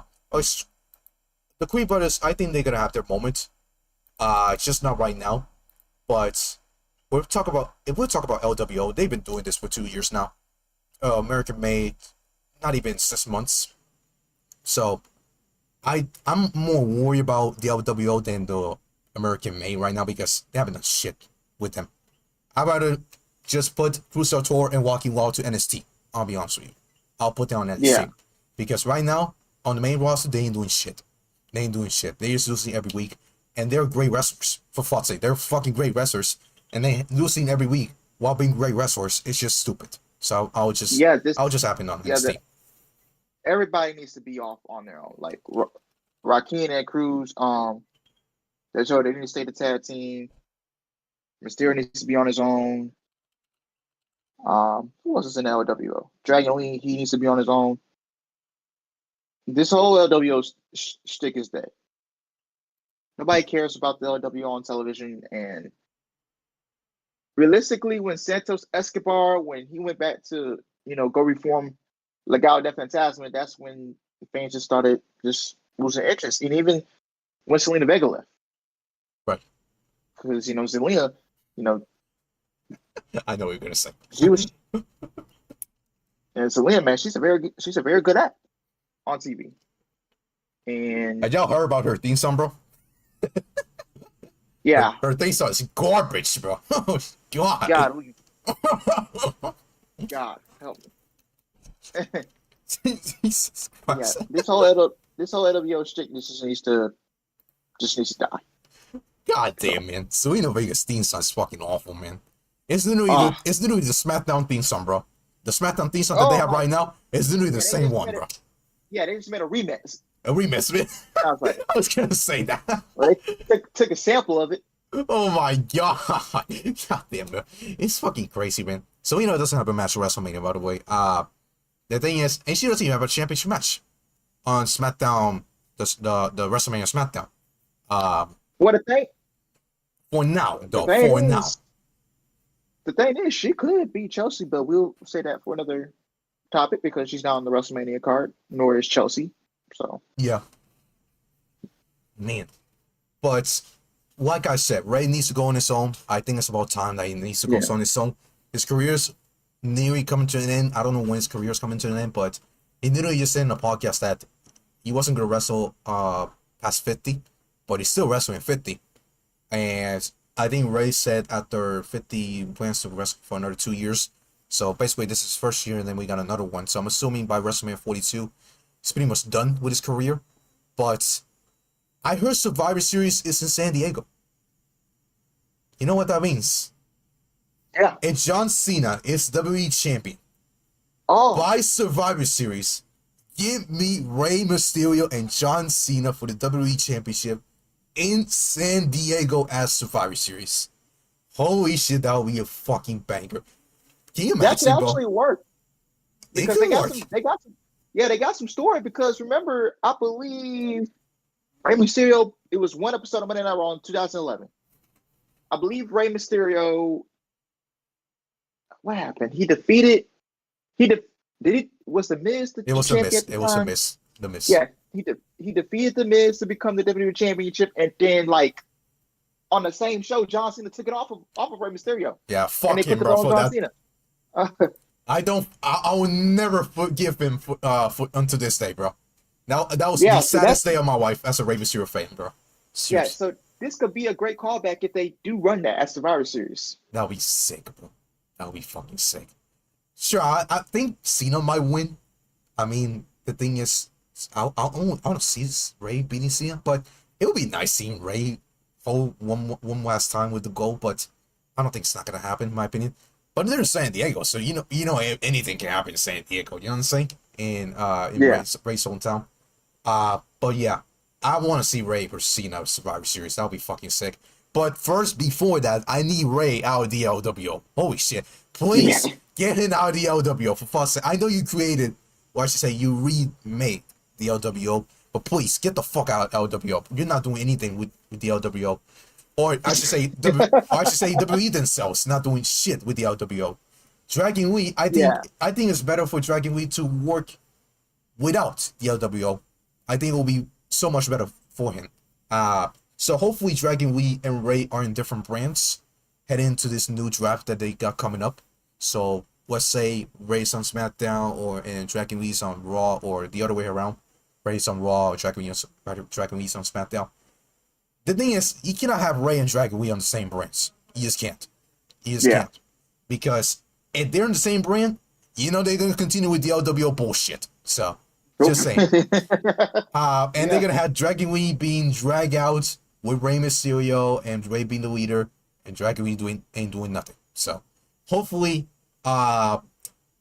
we get Rey Mysterio and Dragon Lee in separate brands. But going back to the prediction, yes, El Grande, in my opinion, will win the match. Alex is going with Rey Mysterio. So, gonna be moving into our next match because I now actually got the Tiffany Stratton and Charlotte Flair poster for you guys. So, 80% voted for Rey Mysterio, 20% for El Grande. So, interesting how this turns out. I want Rey to win, but my gut predicts El Grande Americano for some reason. So yeah, especially now that it's not for now a match versus match. If they make it a match versus match, it's definitely Rey Mysterio. But for now, El Grande. So yeah, let's move on with the match I want to add on this card, which I'm gonna have to put this a little bit bigger for you guys. There we go. That's a little bit better. Tiffany Stratton going one-on-one with Charlotte Flair. And man, I know y'all have some interesting opinions about this one because I know some people are not excited for this match. Some people are actually excited for this match. So I'm gonna start in this one.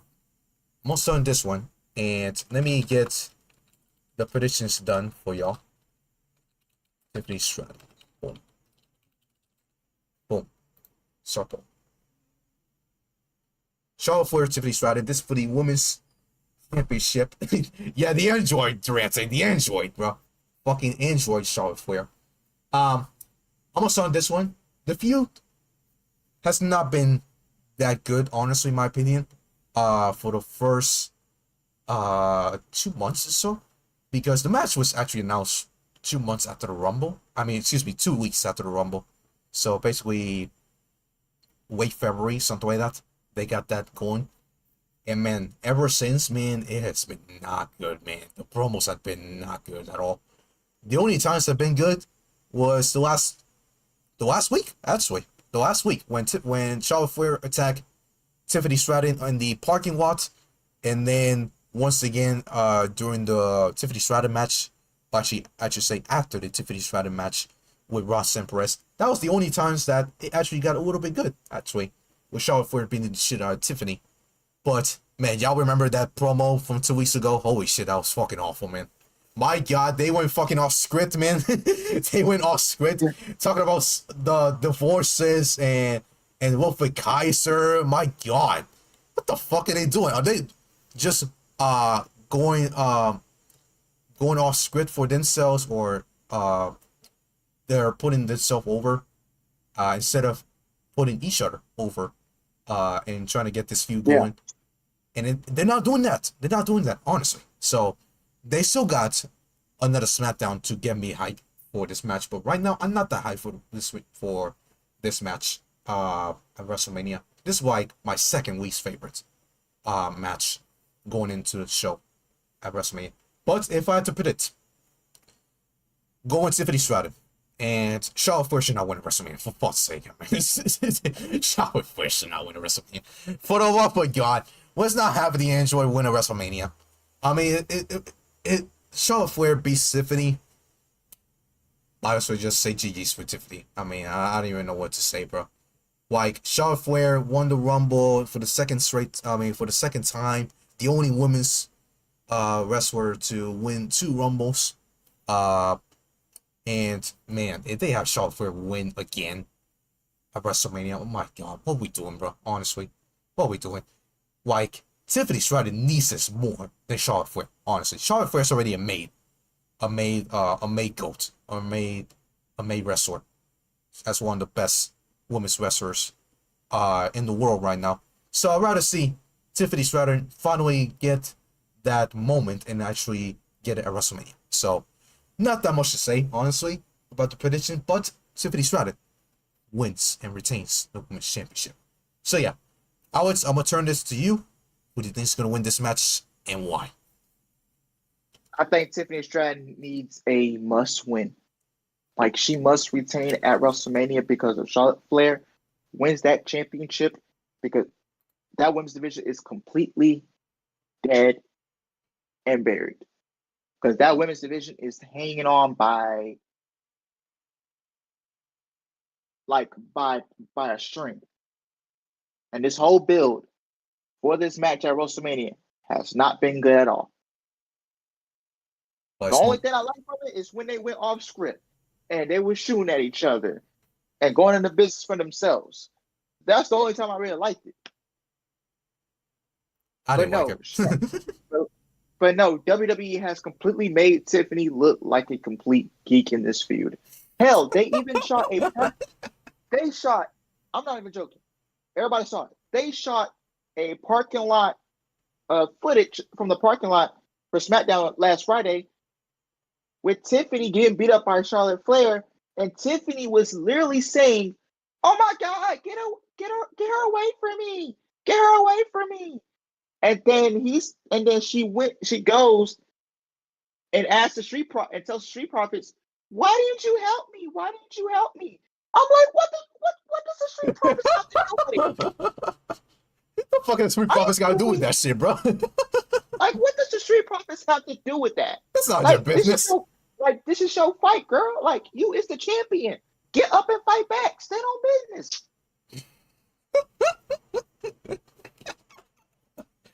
Like, who writes this stuff? Road Dogg. Road Dogg's running the show, so. Yeah, we gotta hold Paul Levesque accountable too for approving this thing. Who the fuck was this on the show, bro? What are we doing, bro? Who the fuck was this on the show, bro? Jeez. How seriously, what? Like, seriously, ever since when Tiffany won that title, I knew this reign was doomed from the jump. Everybody knew this title reign was doomed from the jump because we all knew Charlotte Flair was going to come back and walk her way into a WrestleMania match against Tiffany Stratton. We all knew that since the girl won the Money in the Bank. She was terrified. Go back to that. Yeah. She was terrified, honestly. She was terrified. She can even beat Charlotte by herself, though? I don't understand. Why is she asking for help? Like you said, Yeah. Why is she asking for help? Why is she asking why- the and Street why- Profits for Yeah. help? They're the tag champs. They got no business fucking going for Charlotte Flair. He can't even fucking punch a woman, for fuck's sake. He can punch a woman. Yeah.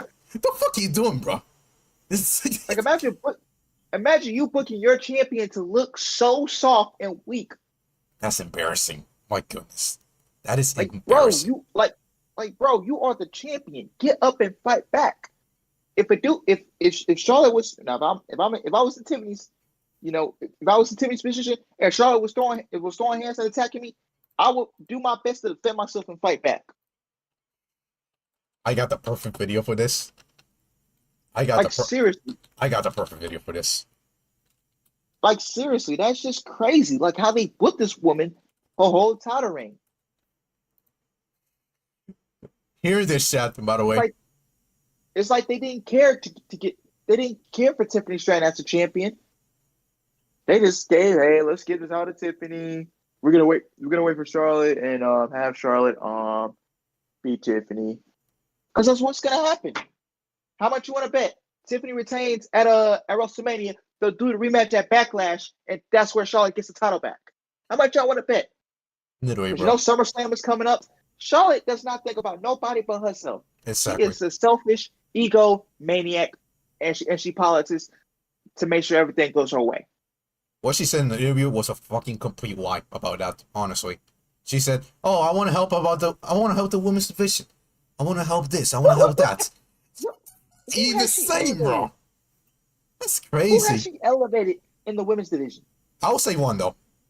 I will say one. Rhea Ripley? Rhea Ripley. That's the only one. That's it. Rhea Ripley. It's the only one. The only one. Who else outside Rhea Ripley?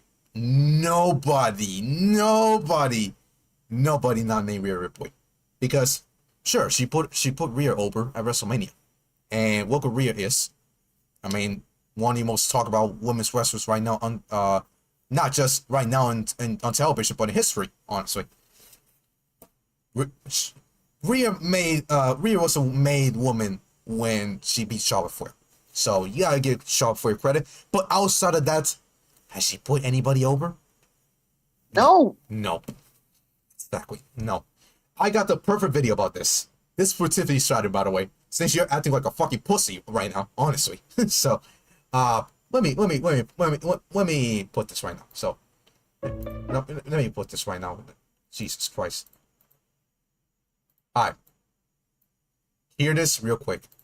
So, listen to everybody. Nobody believes in you. What are you prepared to do about it? Don't let no one come into your house, take your meal, do what you need to do today. I'm not nervous. I'm just telling you.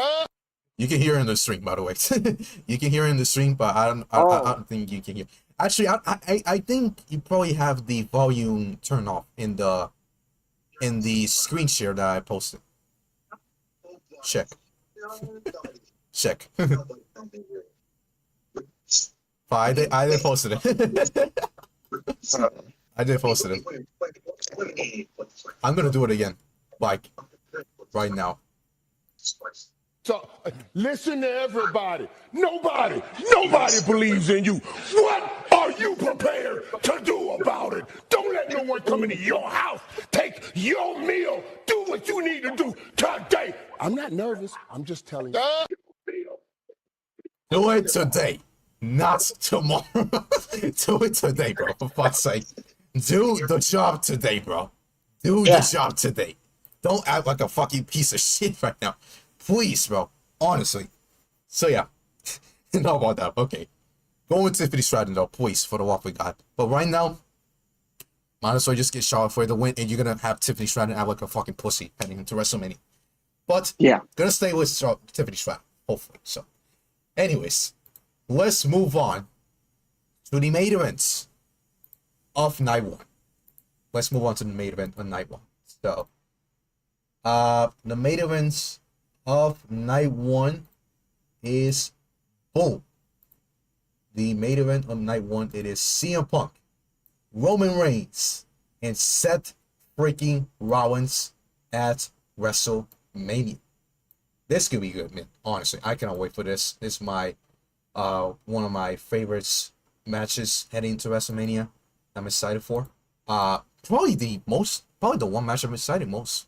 I gotta say, I probably would say Cena. I will say Cena and Cody. Cena and Cody is probably number one. This is number two, probably. Anyway, Alex, I'll start with you on this one. What do you think is gonna win this match, and why? Gonna do the poll in the meantime.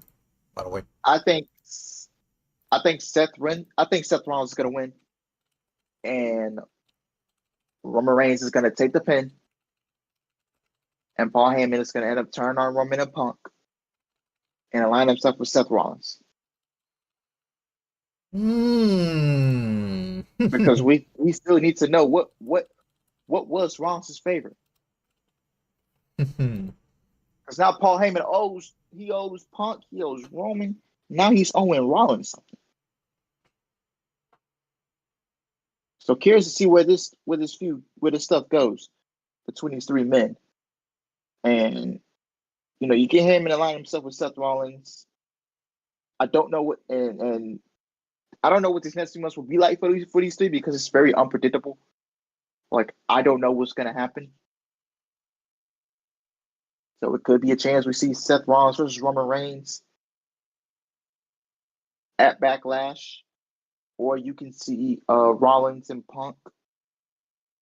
Let's say WWE runs another Bad Blood pay-per-view this year, and you'll see Rollins and Punk. They culminate their feud inside the Hell in a Cell. I heard it's happening, by the way. Bad Blood this year. Yeah. So let's say Rollins, Roman, they do a match at Backlash. And then Rollins and Punk, they go at it at to finish off their feud inside Hell in a Cell at Bad Blood. Yeah, I don't know. That's all I can think of. Okay. Because I don't know what Rollins does. I don't know what Roman does. I don't know what Punk does after WrestleMania. Do all these three continue feuding at the same time? Like, it's pretty confusing, actually. Yeah. It's pretty confusing. Because ain't Rollins and so how many times did Rollins and Punk just had that one? They had two matches. Okay, no. So Rollins won the Netflix premiere. Punk won that first one. Then the Madison Square Garden inside the cage. Rollins won that second one because Roman screwed CM Punk. Yeah.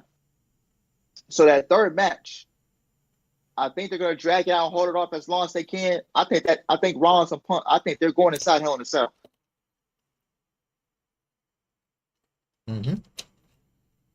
And Seth and Roman, that will always be. They will probably in kayfabe. They will always forever have hatred for each other. Interesting. All three men, actually. I can see Roman Reigns and CM Punk. They're doing a match at SummerSlam. I can see Seth, and then Seth goes off and challenges Jey Uso for the championship. I can see that happening at SummerSlam. Easily. Yeah. With Paul Heyman in this corner? Wow. Yeah, because Roman Reigns and CM Punk, they're gonna have a one-on-one match down the line. So maybe the plan is because Jey Uso needs a credible challenger. So I think the plan is Jey Uso with the World Championship. Seth Rollins is feuding with Jey Uso throughout the summer with Paul Heyman as his guy. And then you get Roman and Punk. They're feuding throughout the summer. And then let's say Rollins beats Jey Uso for the championship. And Punk and Rollins, they link back up. And it was say CM Punk beats Rollins for the championship. And, inside Hell in a Cell. Sounds interesting. They might go for that. They could go for that, actually. Anything else you want to add to this match? Nah, that is it. And I think Roman and Punk will have a one-on-one at SummerSlam. And Seth wins the championship from Jey. at SummerSlam, and you get Rollins and Punk at Bálor, like I said, for the championship. And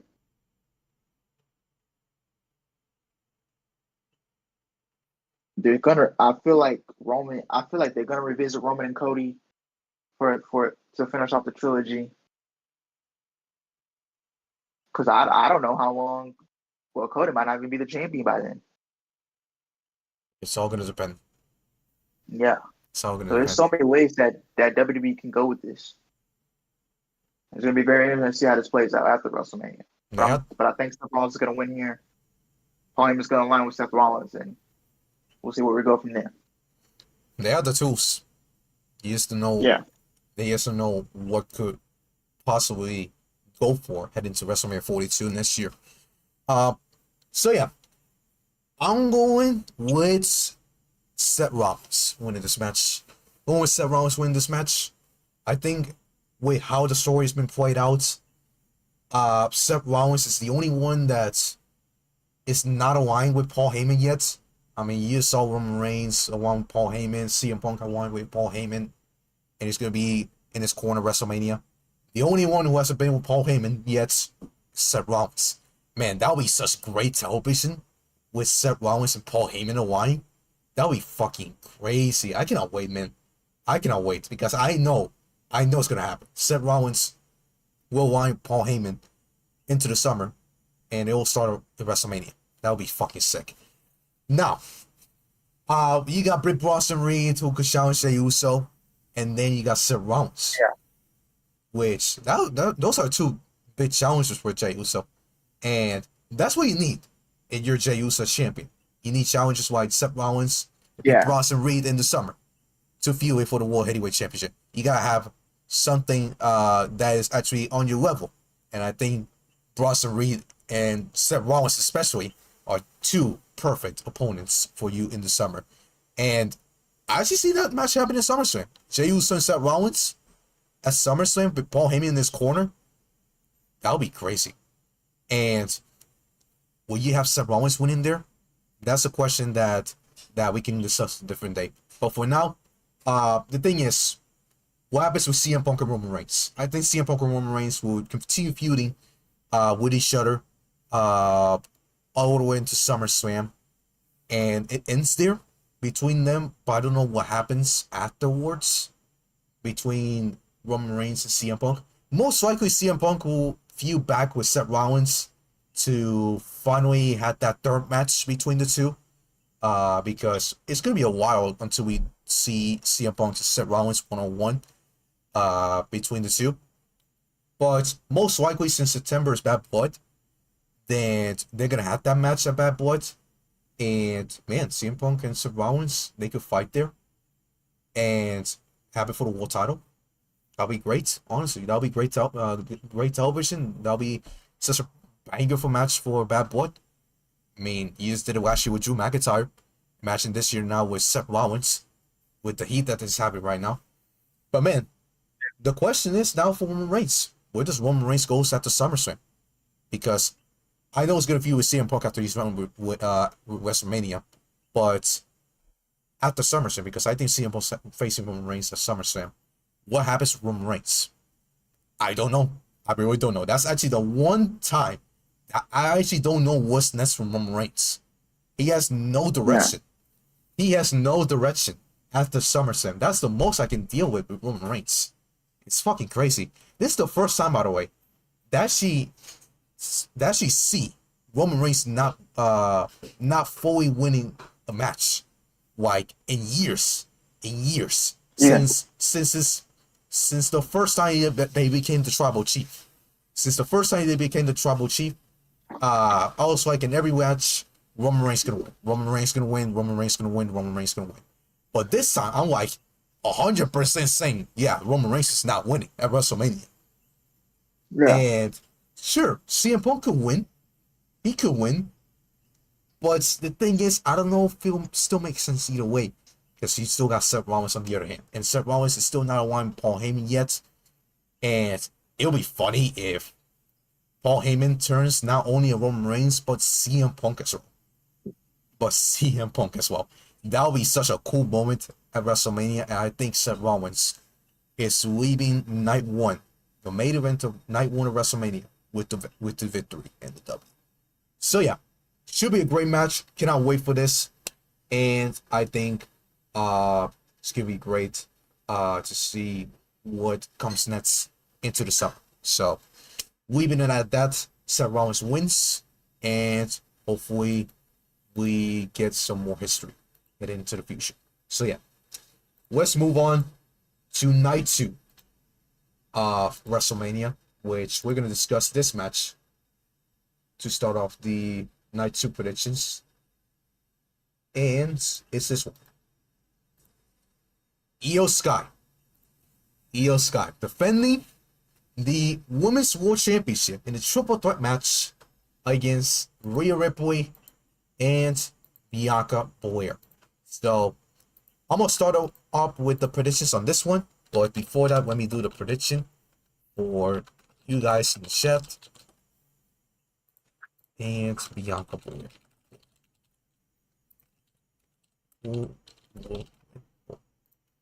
Alright, y'all can vote now. Perfect. By the way, Seth Rollins 80%, CM Punk 20%, Roman Reigns 0%. Roman Reigns 0. That is crazy to think about. I never thought in a million years see Roman Reigns with a 0% chance of winning this match. That's right. That is insane. Brandon says that Seth Rollins win this match, and with the Charlotte Flair Tiffany match, I had Tiffany retaining, but I don't trust WWE. You don't trust WWE. You actually going? Yeah. Hey man, with how this feud is going, man, I wouldn't be surprised if Charlotte Flair wins. I ain't gonna lie. Stay hydrated, by the way. Stay hydrated. Yeah. Anyway, I'm gonna start off with the predictions. Starting off with the predictions, and I must say, this should be a great match. Obviously, this should be a banger match. Could be match of the year. If you're talking about the women's side of things, could be the best women's match they've done this the year so far. Doesn't matter if it's the AEW, WWE, TNA, NXT, any brand. I think they will pull up a banger of a match. That is no question. The prediction, that is what we're here for. I'm going Io Sky. And Io Sky should win because, number one, Bianca Belair already had her moment at WrestleMania. She's undefeated at this WrestleMania, though. But I don't know if I will count it if it's a pinfall. I mean, like saying she gets pinned. I don't know if that'll actually count on the books. Maybe they'll actually do it that way. But you also have your Rhea Ripley. And Rhea Ripley, I just don't want to see another Women's World Championship reign from her. You've already seen this multiple times already. And like, been there, done that, get over it, goodbye. Yeah. The same with Bianca Belair. She already has a couple championship reigns. And I'm not like that high on her title reigns. But if she turns heel, it could be a lot interesting. But as babyface, I don't want to see it. I don't want to see another babyface Bianca Belair Women's Championship reign. But if she is a heel, I'll be totally interested. I ain't gonna lie. Her as a champion, but as a heel, sign me up for that. But the one that needs this the most is what we're here for, and that's Io Sky. Io Sky lost last year with Bayley. It was a pretty good match, actually. And the story was there. It was fucking great. But this year she's been looked at the afterthought. And like a paper champion, like what do they call that? I forgot the name, but you know, like it's like she's not considered like the actual champion. But I'm gonna have to look that in the library or something like that on Google. But traditional champion. There's the word. Traditional champion. That's the word I want to use for this one. Yeah. Io Sky has been looked as a traditional champion in this feud. And it's kinda crazy thinking about that, knowing she's the champion. But Io Sky, if she wants to prove herself that she's not a traditional champion, this is the moment to do it at WrestleMania. And I think Io Sky will deliver just that at WrestleMania. And I think it will solidify herself as one of the tops women's wrestlers in the company, and not just that, but on the planet as well. So Io Sky, she'll win WrestleMania, and she'll win at WrestleMania, and I think it will stay as that. So Io Sky will win, and I'll leave it at that. Alex, gonna continue with you. Who do you think is gonna win this match, and why? At first, I was gonna say my mind leaning towards Io Sky retaining, but they got this WrestleMania streak with Bianca, and I think WWE wants to keep the streak alive. Mm-hmm. I'm honestly gonna go ahead and say Bianca Belair is gonna win at WrestleMania. Wow! Oh shit! And they're gonna have Rhea eat the pin. Because I want you to retain so bad, but you just can't. You can't just trust. You can't trust WWE.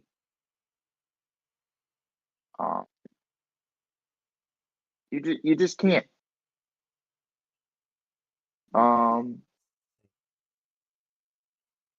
I think Bianca Belair will win, and we'll get a new champion. Wow. Yeah, that's insane. Okay.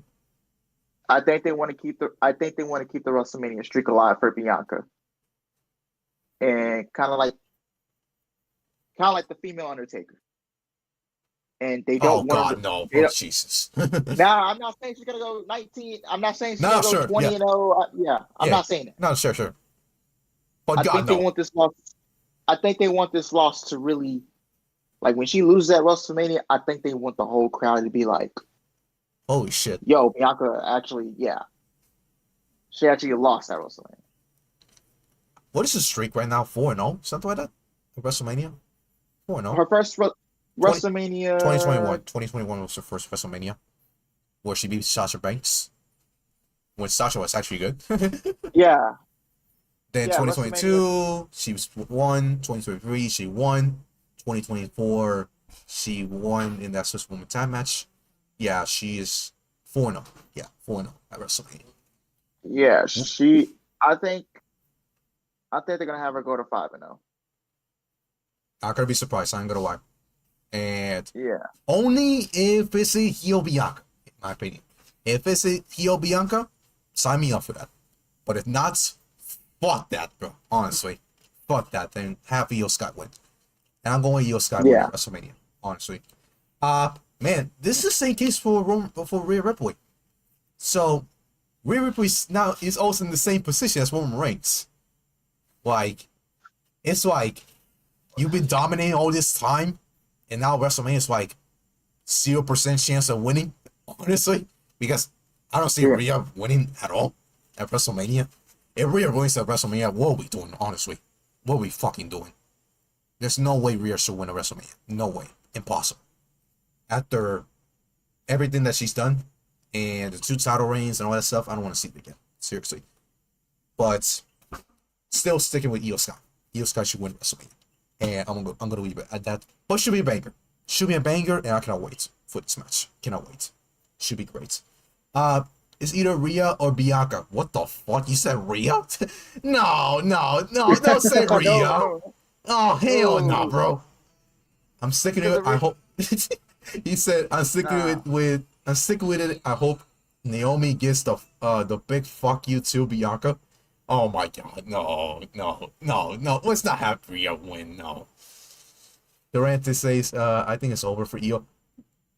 I wouldn't say that yet. It's not over for Io. Io's not. It's not over. The one that needs this the most out of these 3 is Io, for fuck's sake. Io needs this more than anybody, bro. For fuck's sake. So yeah. Let's discuss our next match on the Night 2 edition of WrestleMania. By the way, this one was actually very close, actually. So people are going with Rhea Ripley, actually. Wow. Rhea Ripley, 50%, 25% for Io Sky, 25% for Bianca Belair. Surprised a lot of people, more people than usual are actually going for Rhea Ripley. So it's kind of crazy to think about it.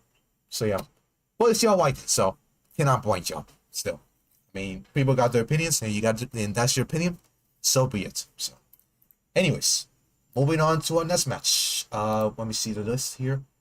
Oh, here we go. This is the match I've been waiting for. Yes, I've been waiting for this match. Let me get the fucking match here. There it is. Boom. The Fatal 4-Way match for the Intercontinental Championship. It is Bron Breakker, the current champion, defending the Intercontinental Championship against Penta, Finn Bálor, and Dirty Pendejo Mysterio. Just kidding. Dirty Dominic Mysterio. Dirty Pendejo Mysterio. Dirty Dominic Mysterio. Anyway, I was starting to do on this one, but let me do the prediction. The poll first, so we don't actually get behind on this. I'm actually gonna fucking put Bianca Belair instead of Bron Breakker, but let me get that here. Finn Bálor. And we also got Penta. Penta's first WrestleMania, by the way. Penta's first WrestleMania. I cannot wait to see what he does. Yeah. All right. Alex, I'm going to start with you on this one. Who do you think is going to win this match? And why?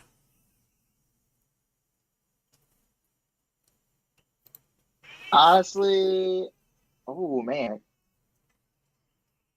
I'm seeing some unpredictability here. Yep. Honestly, would not be mad who comes out of this. I would not be mad at. Like, I won't be mad if Dom wins. I won't be mad if Finn wins. I won't be mad if Penta wins. Hell, I will not even be mad if Bron retains. But I think the way,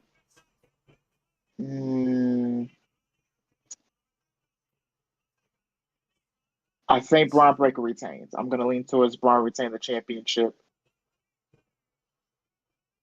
Dom and Finn Bálor, they're gonna tell their story even more, and they'll implode later on. I think Penta's bound to be the next IC champion, but just not at WrestleMania. I think Bron is gonna retain. Oh, Honestly. okay. And maybe they'll run back. Well, Penta doesn't get pinned. They'll run back Bron Breakker versus Penta, and they'll have Penta beat Bron Breakker.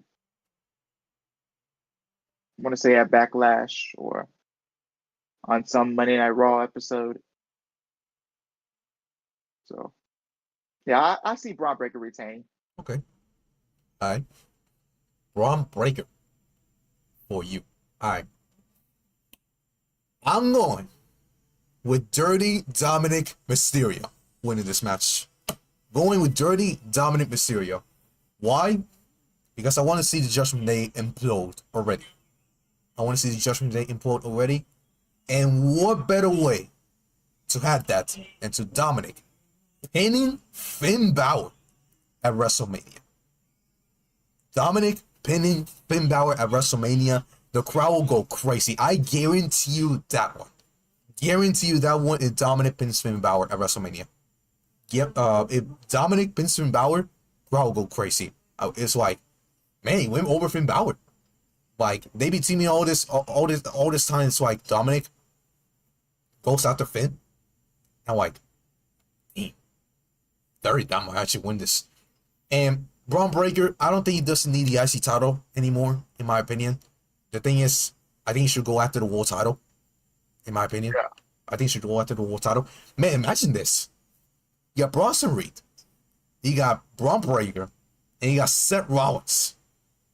Those are three big challengers for you in the summer. And they're all on the Raw roster. I mean, it depends also if the draft stays how it's planned. And all those three stay with Jey Uso on the same brand. But look at that. 3 challenges for Jey Uso in the summer. Bronson Reed, Bron Breakker, and you got Seth Rollins. You got 3 big challengers during the summer that he can run with. And I would say, like, Jey Uso beating Bron Breakker. I mean, he beat him before. I wouldn't be that mad about it. Just saying. I mean, he beat Braun Breaker before. But the thing is, Braun Breaker should go after the world title, in my opinion. He should go after the world title. And I think he's done already enough with the IC title. And him going for the world title will be the right plan for him to do. I think it will be fucking perfect if Braun Breaker goes after it. I wouldn't even be surprised if Braun Breaker actually steals it from Jey Uso.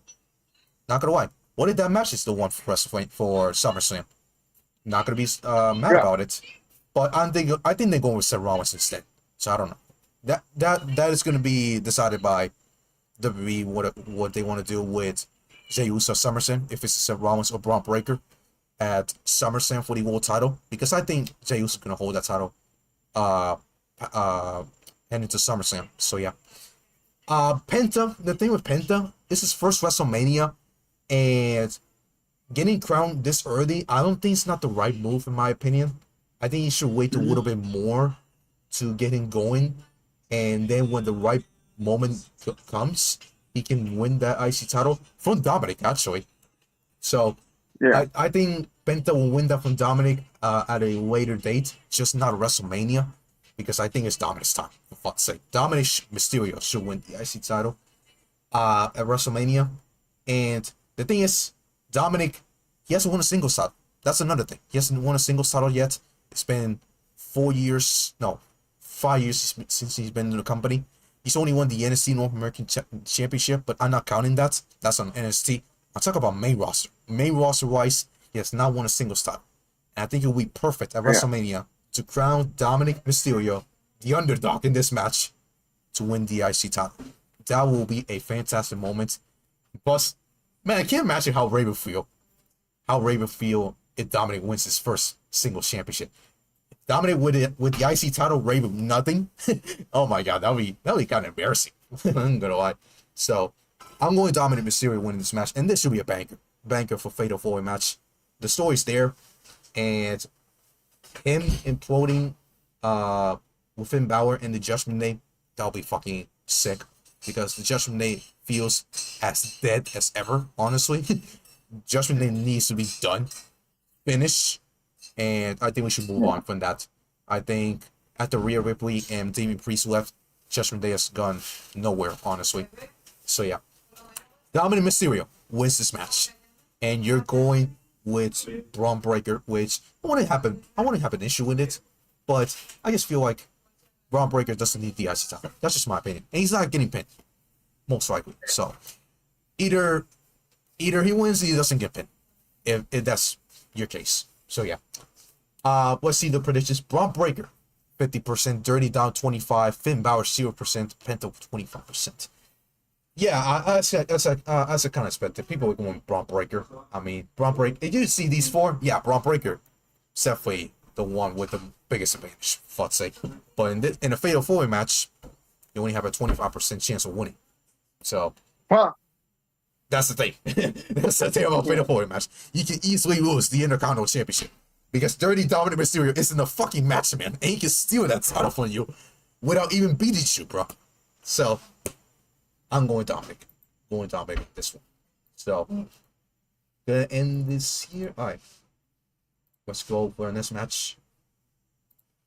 Oh, this would be great, actually. This should be great as well. Let's put it here. Oh, Rhodes with Damian Priest as he goes one-on-one with Drew McIntyre in a I think was, what did they call it? It was a street fight, but Sin City street fight. Sin City street fight. There you go. Yeah, Sin City street fight between these two. Should be great, honestly. This should be great. At first, I was like, this match can be fucking boring as hell, bro. Boring as fucking hell, bro. Because not only was a normal match before, I was like, yeah, they're not gonna perform a banger for match. But now they added a stipulation. And the feud between them for the last 3 weeks has been fucking great. You saw fucking Priest taking out Drew McIntyre into the fucking glass. Real glass, by the way. Real glass. Real glass. Shout out fucking Jack Perry. But then Drew McIntyre getting his ass kicked again by Priest. and then Drew McIntyre finally getting the upper hand. So it's like they're going back and forth. They're going back and forth, and I'm loving it between these two. So, it's gonna be interesting how they turn things out. And this is pretty unpredictable. I'm actually gonna lie. This is really unpredictable. One of the most unpredictable matches on the WrestleMania card because of how the feud's going and what fits better for both men, honestly. So, Yeah. with that being said, that's a tough one. Yeah, I'm going Drew McIntyre in this one. I'm going Drew McIntyre. I mean, Drew McIntyre was supposed to like face Roman Reigns this year at WrestleMania. Ended up not happening. He was supposed to keep feuding with the Bloodline, trying to get revenge for himself after getting screwed by Solo Sikoa back in 2022 to win the WWE Championship and to actually break the reign of Roman Reigns and actually streak his full year streak with WWE. Actually, no, the full 3-year streak with the championship, something like that. But Drew McIntyre instead gets this. And I was like, is this a downgrade or something like that? I mean, you got Damian Priest. Damian Priest fucking great. And since they didn't have a stipulation back then, I was like, yeah, this is going to be boring as hell. And now they added the stipulation, and now it's like, yeah, this got way more interesting, and I cannot wait. So, Drew McIntyre, the thing is, I think he needs this a little bit more than Damian Priest. Damian Priest is already a world champion. But at the same time, Damian Priest should also win. But Drew McIntyre, the thing is, he went from this to this. I was like, and then lose to Damian Priest. So, go to from the Bloodline story, which he should have, and then goes to Damian Priest with this story, and then lose to Damian Priest. I was like, I don't know. No worse downgrade than that for Drew McIntyre for WrestleMania. So I don't know. Maybe they could have multiple matches between the two. Let's say one at WrestleMania, one at Backlash, or something like that. I just don't think this might be the only match between the two. In my opinion, they only been feuding for like a month or so. So if this the first of many, I would say Drew McIntyre wins this match either way.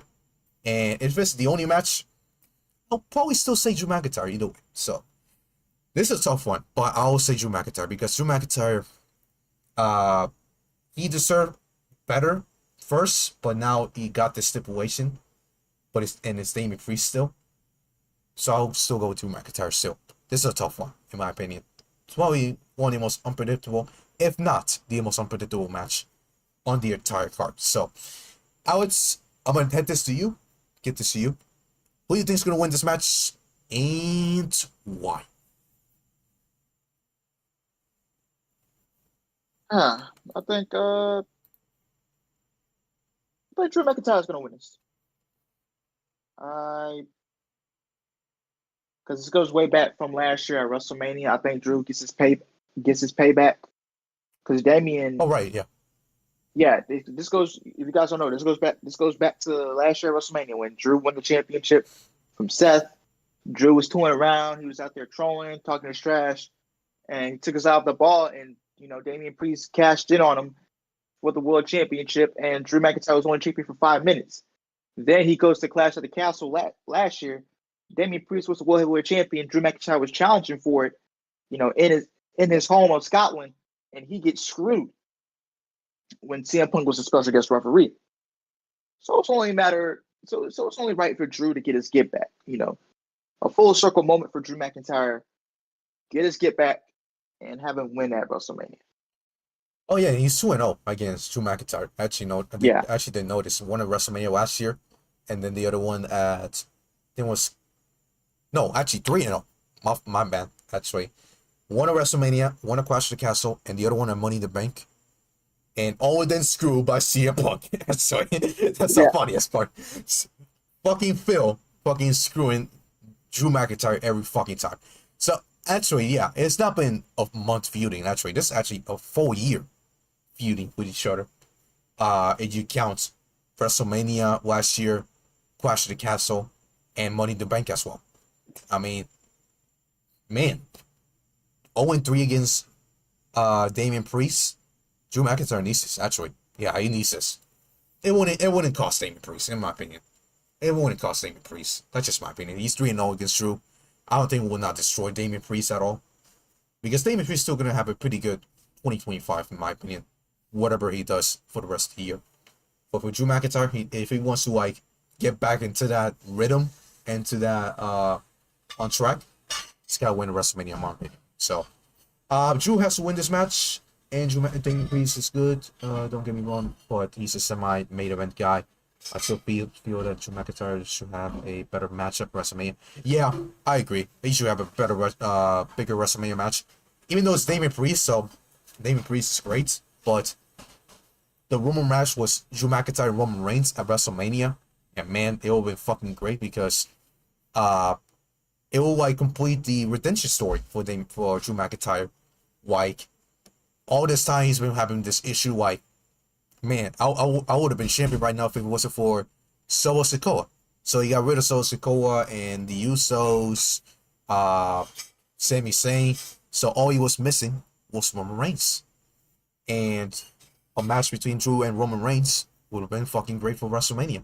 And Drew winning, by the way. He was winning against Roman Reigns. It would have been perfect, but they didn't go with that. Instead, they went to it. Roman Reigns facing CM Punk and Seth Rollins and Drew McIntyre with Damian Priest. So I thought he was gonna have Roman Reigns at WrestleMania this year, but fortunately not the case. Hopefully they face each other in the future, and Drew McIntyre getting his revenge on Roman Reigns. So we're gonna see if that happens later on. But Drew McIntyre, if we're talking about Drew McIntyre against Damian Priest, he needs this badly. So I'm gonna stick with Drew McIntyre, and it should be a banger match, honestly. Probably the sleeper match of night 2.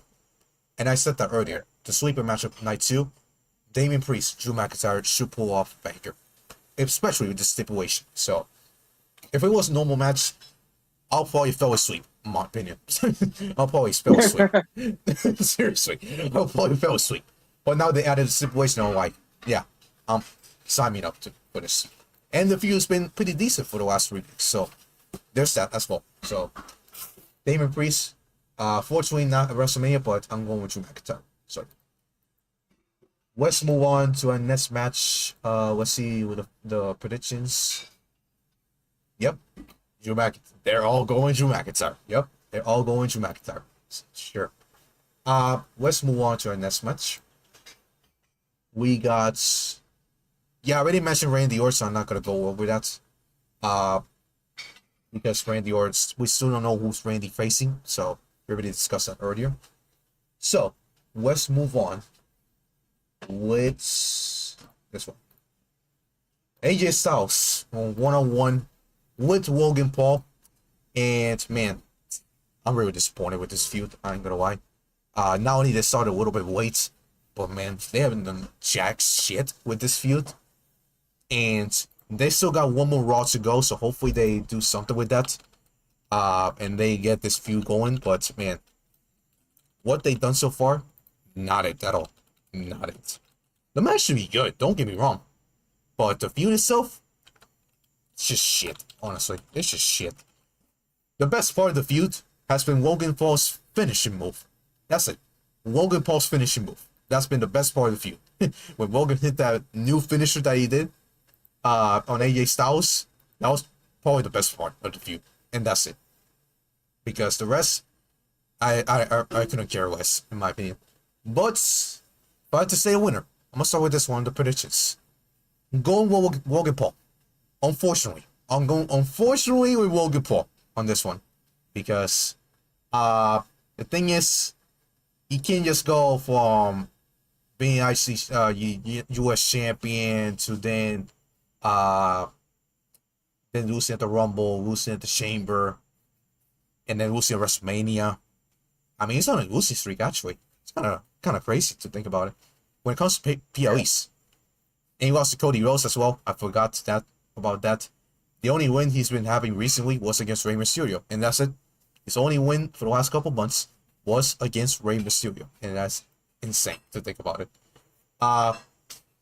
The other thing is, AJ Styles just came back. Now, like, AJ Styles losing already at WrestleMania. Damn, why didn't bring him back then? and this is the best they got for him. Logan Paul, that's fucking crazy.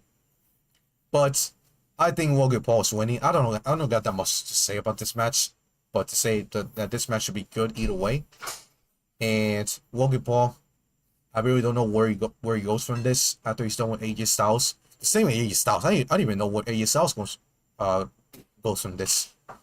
But Logan Paul, I think he should. I wouldn't say he should win, but I think he's gonna win. I think he's gonna win at WrestleMania, and I'm probably gonna leave it at that because I don't got that much to say. The story has not been good, and still got one more Raw to go, but it's just not it, in my opinion. So yeah, Logan Paul wins the match. AJ Styles unfortunately losing at WrestleMania, which is I don't like it at all. Knowing AJ Styles has lost the last couple of years at WrestleMania, so and he's gonna lose again this year most likely. So yeah, Alex, I'm gonna move this to you. Who do you think's gonna win this match, and why? I think AJ Styles wins this match. Yeah, I don't see Logan Paul winning. Oh wow. I think AJ Styles wins, and yeah, I don't know what they'll do next. It was times I forgot they were having this match at WrestleMania. So, yeah, I mean the match should be good. Hopefully, Yeah, it should be good. yeah, but yeah, just yeah, It's not that much to say about this though. yeah, it's really nothing much to say. I mean, who. I mean, they're just both two good wrestlers, and Exactly. that's really it. You know Yeah. what? You know what this reminds me? Will Yeah. Ospreay and Kevin Knight. Story. A match with no story, bro. A match with no story, bro. Just two great wrestlers and just fighting off, and nothing happens. Nothing happens. This is what this the vibes that I'm getting with this match with AJ Styles and Logan Paul. Just two great wrestlers, and that's it. No direction for both, and no story. That's what I'm saying. This is the least interesting match on the card so far, in my opinion. Or I should say on the Night 2 card. Because the New Day and the War Raiders easily the worst match on either night, in my opinion. So yeah. People going AJ Styles. Okay. People going AJ Styles. 75% going AJ Styles, 25% going Logan Paul. I mean, I want AJ Styles to win, but unfortunately it's gonna be Logan Paul. So because he's the fucking YouTuber, he's the fucking social media influencer, he makes all this money, blah blah blah, all that bullshit. So they're gonna have him win, unfortunately. Most likely. Brandon says Damian Priest is good, don't get me wrong, but he's I already said that. This is the same guy that's a fresh off a feud with CM Punk from last year. Absolutely, man. With Drew McIntyre, absolutely, man. And he said, I'm going AJ Styles. Story between these two has not been good, but it hurts a few is that both guys haven't been on TV to hype up the match. Yeah, that's another thing. I mean, one week is AJ Styles on TV, and the other week is Logan Paul TV. It's like they're not even in the same ring at the same time. So it's like, are they doing anything with this feud? Honestly, they're doing nothing. The only times they did something was at Madison Square Garden, which it was basically close to nothing, just the phenomenal forearm, and that's it. And with the social media influencer, whoever the fuck that was.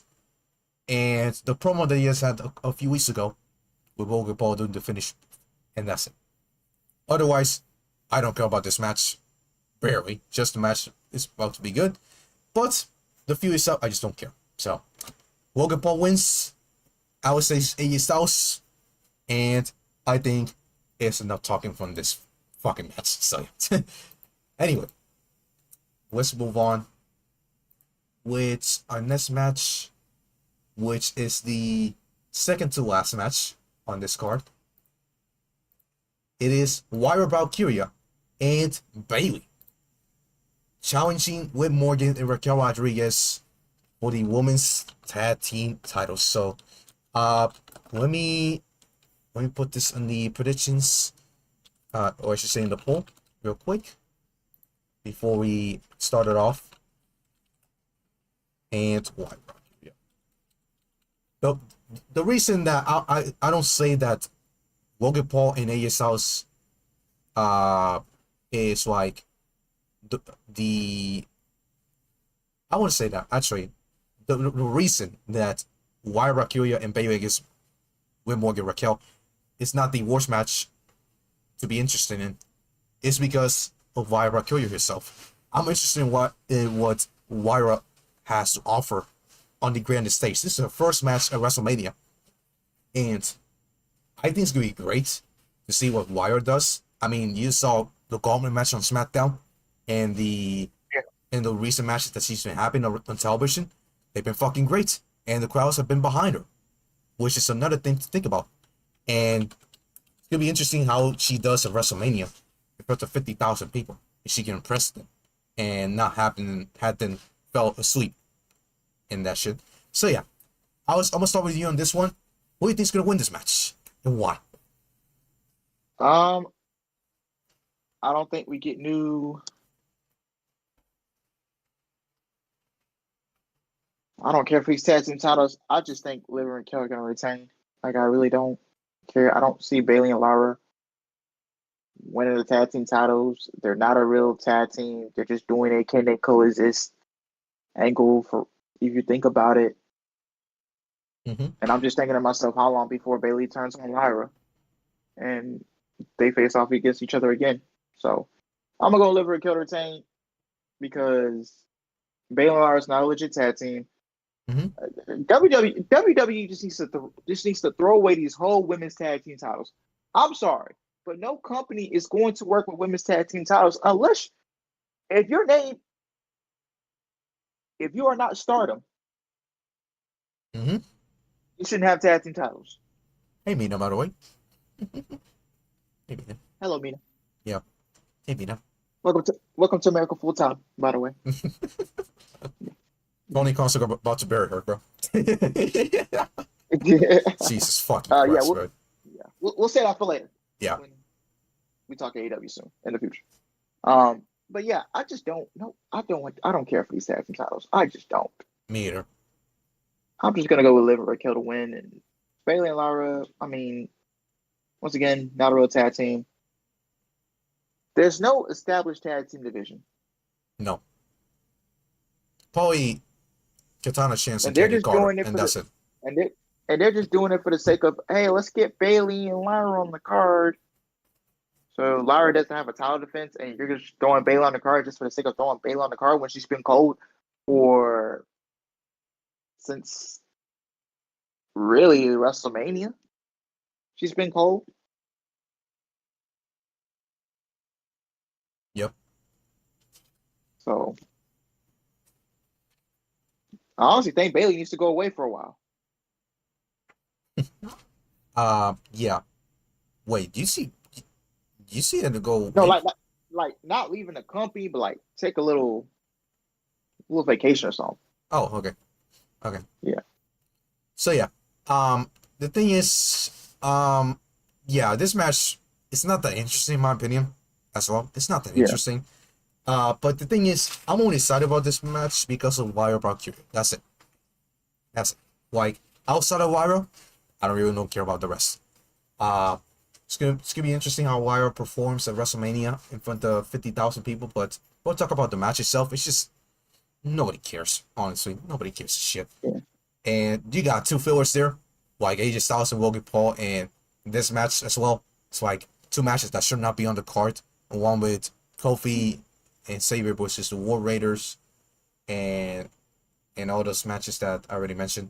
So yeah, Whip and Raquel are gonna win this match, and I don't see them losing those titles anytime soon, honestly, unless they fucking throw it into the garbage.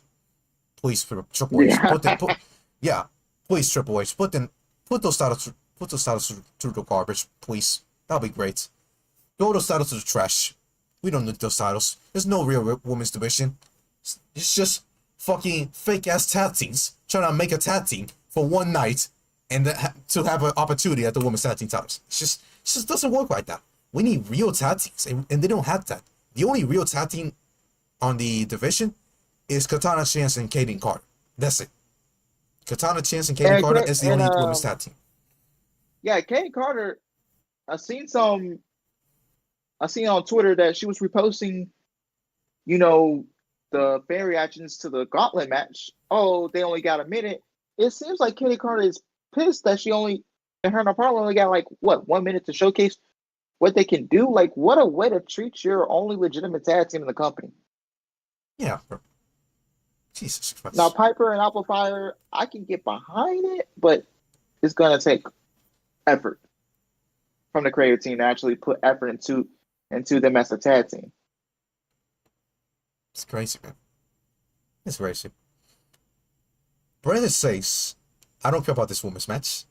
And I have a Women Patrol winning.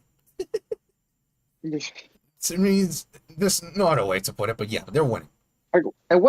And Brendan says, bro, what a failed experience the Women's Mid-Card Championships has been. I just feel like WWE just threw mid-card titles out there just for the sake of, hey,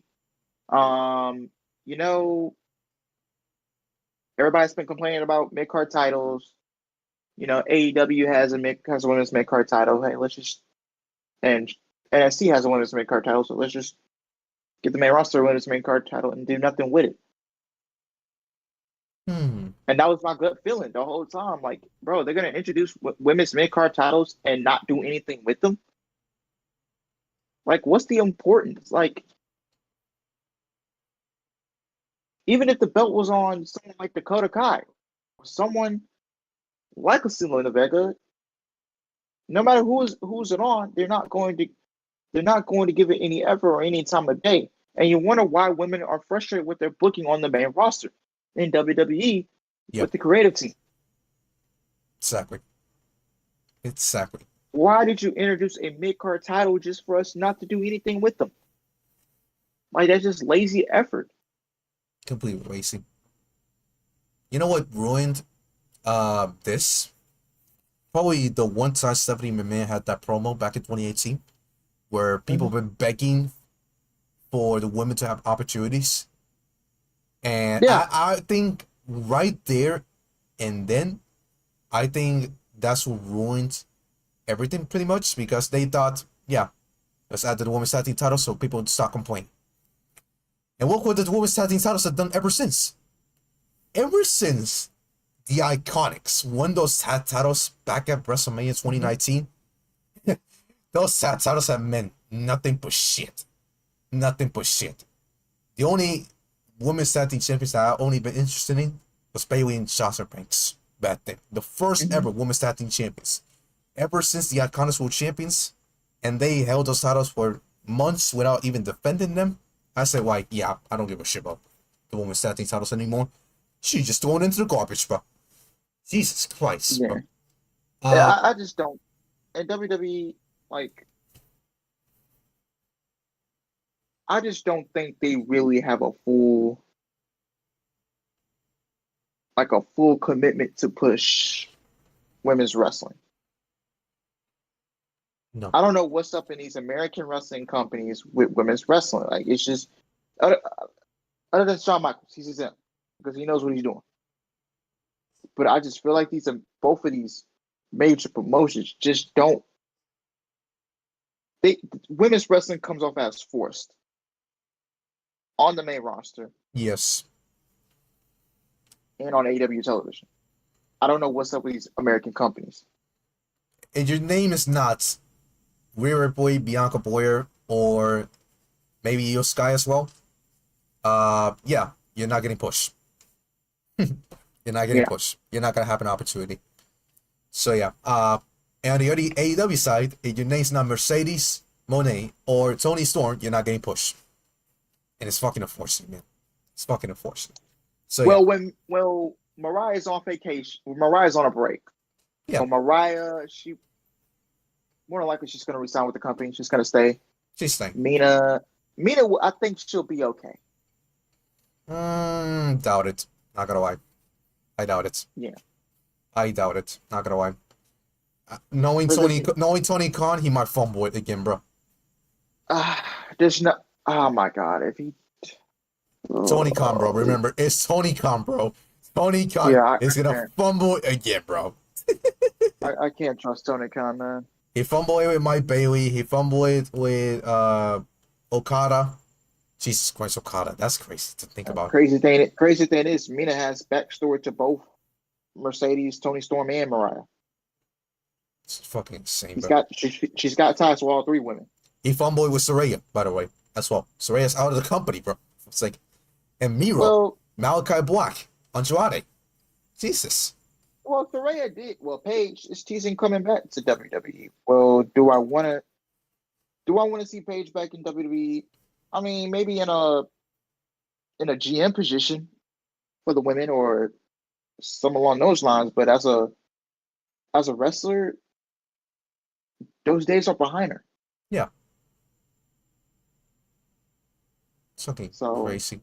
Yeah. It's fucking crazy. Anyways. It's almost 11 o'clock, so we gotta. Yeah. And we're talking about this fucking sorry ass match. So anyway, now the moment y'all been waiting for. Okay, y'all. Now the moment y'all been waiting for. It's finally time to discuss the one match that y'all might be interested in. I don't even need a fucking poster for this because it's already there. It's literally behind it. So it's already there. It's already there. It's literally already there. So, before that, actually, I was to say, are you streaming on Tuesday? No, but I was just streaming. On Tuesday, so make sure you tune into this channel. And Nathaniel says, hey Chris, Owen, I hope we get Cope and Christian versus FTR for the tag team titles at Owen. I wouldn't mind that. I ain't gonna lie. I wouldn't mind that, but I don't know if they're gonna extend that all the way to Owen, in my opinion. I think that's probably a match of double or nothing. So who knows? We're gonna have to see if that's actually the case. We'll save that when we talk about double or nothing next month. So yeah, exactly. Both WWE and AEW don't know how to book women's mid-card championships. True. I mean, look at Wyra. Wyra Valkyrie should be defending the IC title against Becky Lynch potentially. Didn't end up happening.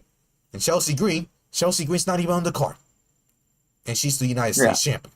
It's fucking criminal that she's not on the card. Think about her performance that she's been putting on ever since she came to the company, actually, back in 2023. It's fucking insane. She doesn't have a WrestleMania match 43rd straight year, actually. It's fucking insane, bro. It's fucking insane.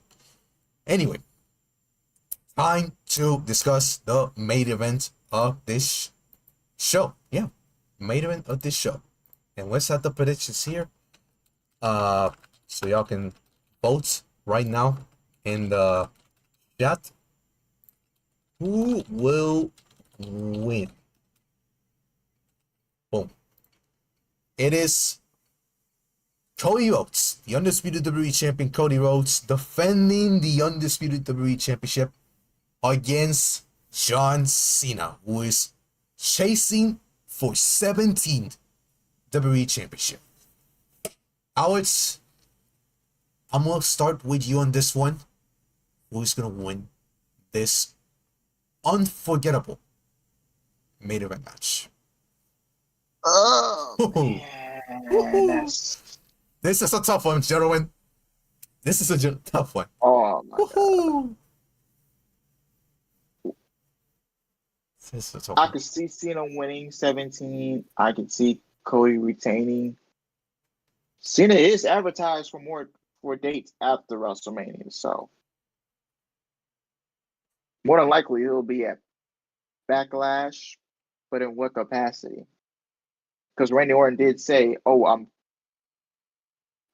he's going after whoever comes out of Backlash. But John Cena, Randy, they should hold that off till, like you said, till Cena's last match. They should hold that off. Mm-hmm.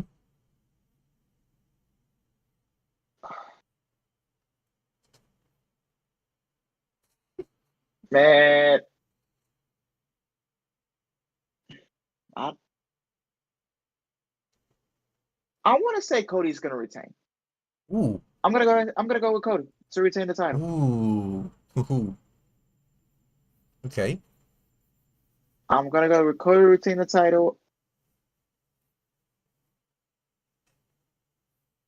And I think Cody and Randy is going to happen at Backlash. Yeah. Oh shit, yeah. Wait, I forgot about that. That's right. Wow. Actually, I forgot about Randy and Cody, actually. And then John Cena, he's going to come to realization. He's going to come to realization that The Rock manipulated him the whole time. And he's going to turn back. He will win. I think he'll win the title, but as a damn, I really don't want a quick heel run. I really don't. But something tells me in his head, it's not that going heel didn't work for me. The Rock manipulated me, and it is what it is. I think Cody will retain at WrestleMania. It wouldn't shock me if Cody kept the title past WrestleMania. Wouldn't be shocked. Yeah. In either Randy or hell, even does Randy beat him at Backlash? I don't know. I don't see Cody losing on a B-level pay-per-view. If Cody loses the WWE Championship, it's either going to be at WrestleMania or at SummerSlam. He loses. He's going to drop the title at one of these two big shows. He's not dropping it on a B-level pay-per-view. This could be interesting.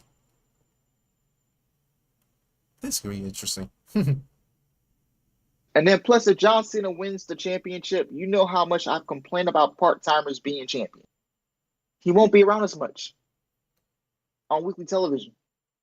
You're not going to see him on SmackDown and Raw every week. You might see him every 2-3 weeks at max. So that's another reason I'm picking Cody to retain, because if John, like I said, don't be getting mad if John Cena wins the belt and he's not on TV making regular appearances. Yeah. Because I got on Roman for that. I've got on Brock for that. Who else was a part-time champion? I'm really not a big fan of part-time champions because, number one, they don't appear on weekly television as much as we need them to be on there. You saw that with Roman Reigns? Yep. Holy shit, that was bad. Brock Lesnar. What? Yep. Crazy. So that's the downside of Cena winning. That's really the only negative I have with Cena winning. He won't be on TV as much. Mm-hmm. So I'm gonna go with Cody to retain here. Oof. But I think Cena will get number 17 sometime around the summer. Mm-hmm. So I'm gonna go with Cody. Right. Okay. Interesting. Not gonna lie. My gut says Cena wins. But at the same time, it's like, you gotta think about the future. You gotta think about the future of this company. What's gonna happen after WrestleMania? And I know Cody's not scheduled for Monday Night Raw right now. For the Monday Night Raw at the WrestleMania. He's currently not scheduled for that. But it does not mean that he could lose the title. Yeah. I know I'm gonna be there in person. I could be biased if I say John Cena. I want to see John Cena win. But the thing is, knowing Triple H, well, I wouldn't say even Triple H, but the thing is, I think if they want to have a surreal moment with John Cena winning, I don't think shouldn't be a WrestleMania. Because John Cena shouldn't win the championship as a heel. 17 as a heel? I mean, I don't know if that would make sense, in my opinion. But Cena chasing 17 unless the Rock pops up and screws Cody, then I don't know. Because if they're gonna get the ball off Cody, then we might get some screwy finish. I don't know if the Rock is gonna pop up and screw Cody. Yeah. Because that's really the only way I can think of Cody losing the championship is if the Rock pops up and screws Cody, but then that's another negative too because The Rock is not going to be on These guys are not going to be on television as much as you want to see them. Exactly. The Rock is going to pop up at WrestleMania and disappear for another 2-3 months. Exactly. The Rock's inconsistent, bro. So yeah. Yeah. The thing is, John Cena, if he wins the WrestleMania, I know he's scheduled for a couple of events. He's also scheduled to be at Backlash. But the thing is, it's like it already happened, and we just completed the John Cena farewell tour. It's like we already completed it. And I feel like John Cena should chase the title as a babyface. And that's what I'm saying. If it's not Cody at Mania, what if the other way that could happen was Gunther and Cena at SummerSlam? But the thing is, I don't see Gunther as champion. I don't see Gunther as champion. So there's that out of the way. This is a tough one, actually. This is a tough one, but the thing is, John Cena should win as a babyface. He should win the title as a babyface. But if he wins it as a heel, I wouldn't be mad at you. I wouldn't be mad. Because I'm gonna be with him in person, I'm gonna fucking see him in person, and I'm gonna see Cena win in 17. I'm gonna be like, holy shit, that John Cena actually won the title, and I actually witnessed it in front of my eyes. But the thing is, if we're talking about the right decisions, Cody should win because Cena's still a heel. And think about Cena. Cena should chase for 17 as a babyface. And I can't imagine that surreal moment for John Cena winning 17th as a babyface in front of an audience. And then Ric Flair showing up and then giving that congratulations. By the way, Ric Flair is actually not showing up at WrestleMania. First, he was supposed to be there, but he's not because he's still under AEW contract, unfortunately. Don't know how. It's not even used, for fuck's sake. Yeah. Yeah, anyway, he's not even used on AEW television, and he's still under AEW contract. He's getting paid. He's getting paid while doing nothing, basically. Yeah. So he's not gonna be at WrestleMania. So I was gonna be like, yeah, if he was there, he's gonna win it. But now that he's not, I don't know if they'll do it. And even though one side of me says, yeah, I want Cena to win. I want Cena to 1000% win. The other side of me says, yeah, if we're talking about the future of the company, Cody should win. Cena should chase for 17 as a babyface.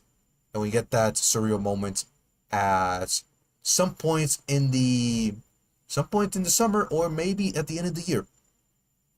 Let's say maybe Randy Orton takes the title of Cody Rhodes. And then Cena actually beats Randy for the title. Maybe you go that direction. Or unless you want to go Cena as a heel and then face Rey Mysterio back at Survivor Series and then end it off and Randy Orton beats you. I don't know. There's a lot of ways that you can go, but the thing is, if we're talking about actual prediction for WrestleMania, I'm going Cody Rhodes because Cena should chase for 17 as a babyface. So, I hope one side of me is wrong, but I hope one side of me is right. The thing is, no matter what happens, I wouldn't be that mad, honestly. But if Cena is like, for weeks, not on television, then we have a problem, bro. Because 3 championships should be on television. Weekly. Not like Roman Reigns showing up and then out for a couple months and then showing up out for 3 weeks, all that stuff. We don't want that with John Cena. So, let's see. We'll see what happens, but I think Cody Rhodes is winning. But on the other side of me says like, yeah, Cena should win.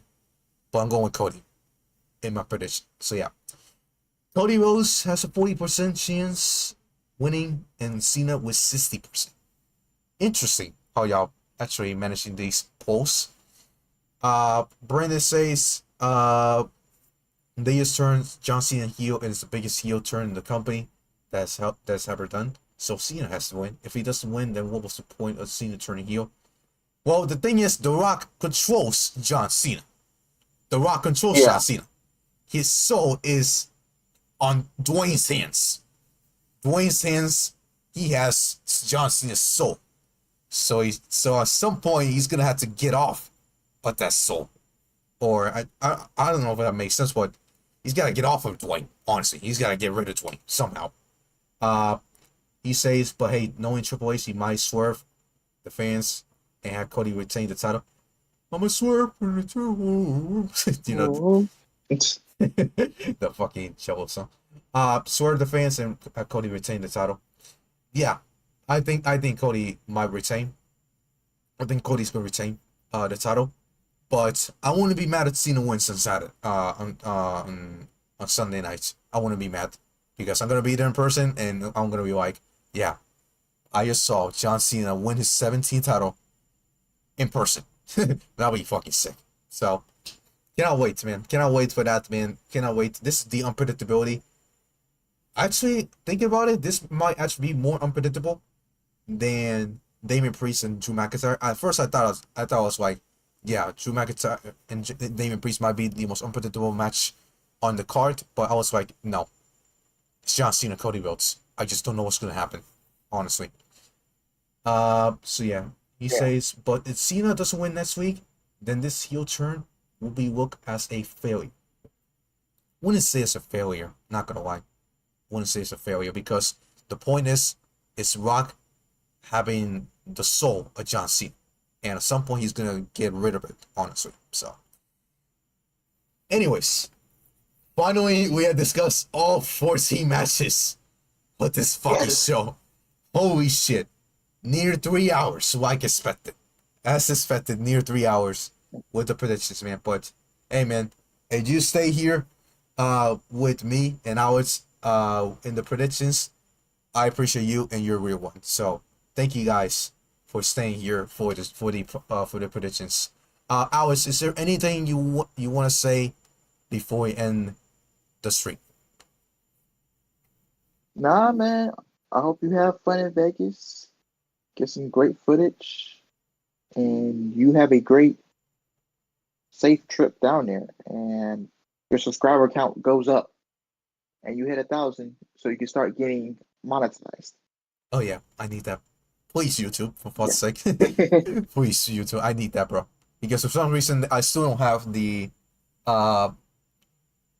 one of the things that YouTube fucking stole from me, and it is pretty important that I need it. That I have it on my fucking channel. I'm gonna search it right now for you guys so y'all can understand what is happening. And it's this. So when I look at my channel, I don't have this. I don't have monetization thing. The advanced features. I don't have the advanced features. And I still don't have it to this day. At one point they brought it back for me. I think it was in January when they brought it back. But then they took it away from me again. I don't understand why. Knowing I've been doing streams literally every week and shorts videos, and they still took it away from me.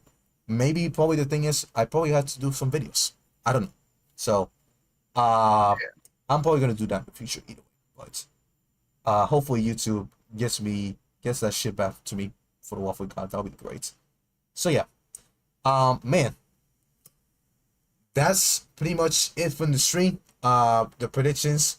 14 matches done in the books. Hopefully WrestleMania, it is worth the watch. I know there's some filler matches, but I think it's gonna be very, very good how it looks like. The stage as well is looking pretty interesting as well. It's looking like it's gonna be pretty similar to what WrestleMania 39 had to offer. Just without the fucking stairs. Just without the fucking stairs that they had and all that stuff. But man, I cannot wait. I cannot wait for WrestleMania, honestly. So yeah. Yeah, man. Hopefully you guys enjoyed the stream, guys. Hope you guys have a great week. And I gotta understand that Las Vegas is not a safe place as well. I mean, I gotta take my precautions and all that stuff, and gotta make sure everything goes as smooth. But let's just say everything's gonna go smooth. You know what I'm saying? So yeah. Yes. Hopefully you guys enjoyed the stream. Thank you guys for coming out for the stream. If you haven't already, smash that like button, subscribe if you're new. subscribe to Alex. He's gonna be doing some content this week, streams and a lot of videos. I'm assuming, and I'm assuming he's also gonna do some clips from this stream as well. So stay tuned for that. I'm gonna do clips myself as well, so we can get ready for WrestleMania and get this hype up. And yeah, if you haven't subscribed yet, make sure you do. So yeah, to both of us, me and Alex. Anyways, without further ado, thank you guys for watching. This is Chris, aka Chris Soup. This is Alex, that boy Alex, in my screen, and in the stream as well. So yeah, goodbye and good night. Bam. Right. Take care, guys. I'll see you guys in the next one. So yeah, see you guys tomorrow actually for Monday Night Raw, which we're gonna book in the stream. So yeah, take care, guys. I'll see you guys later.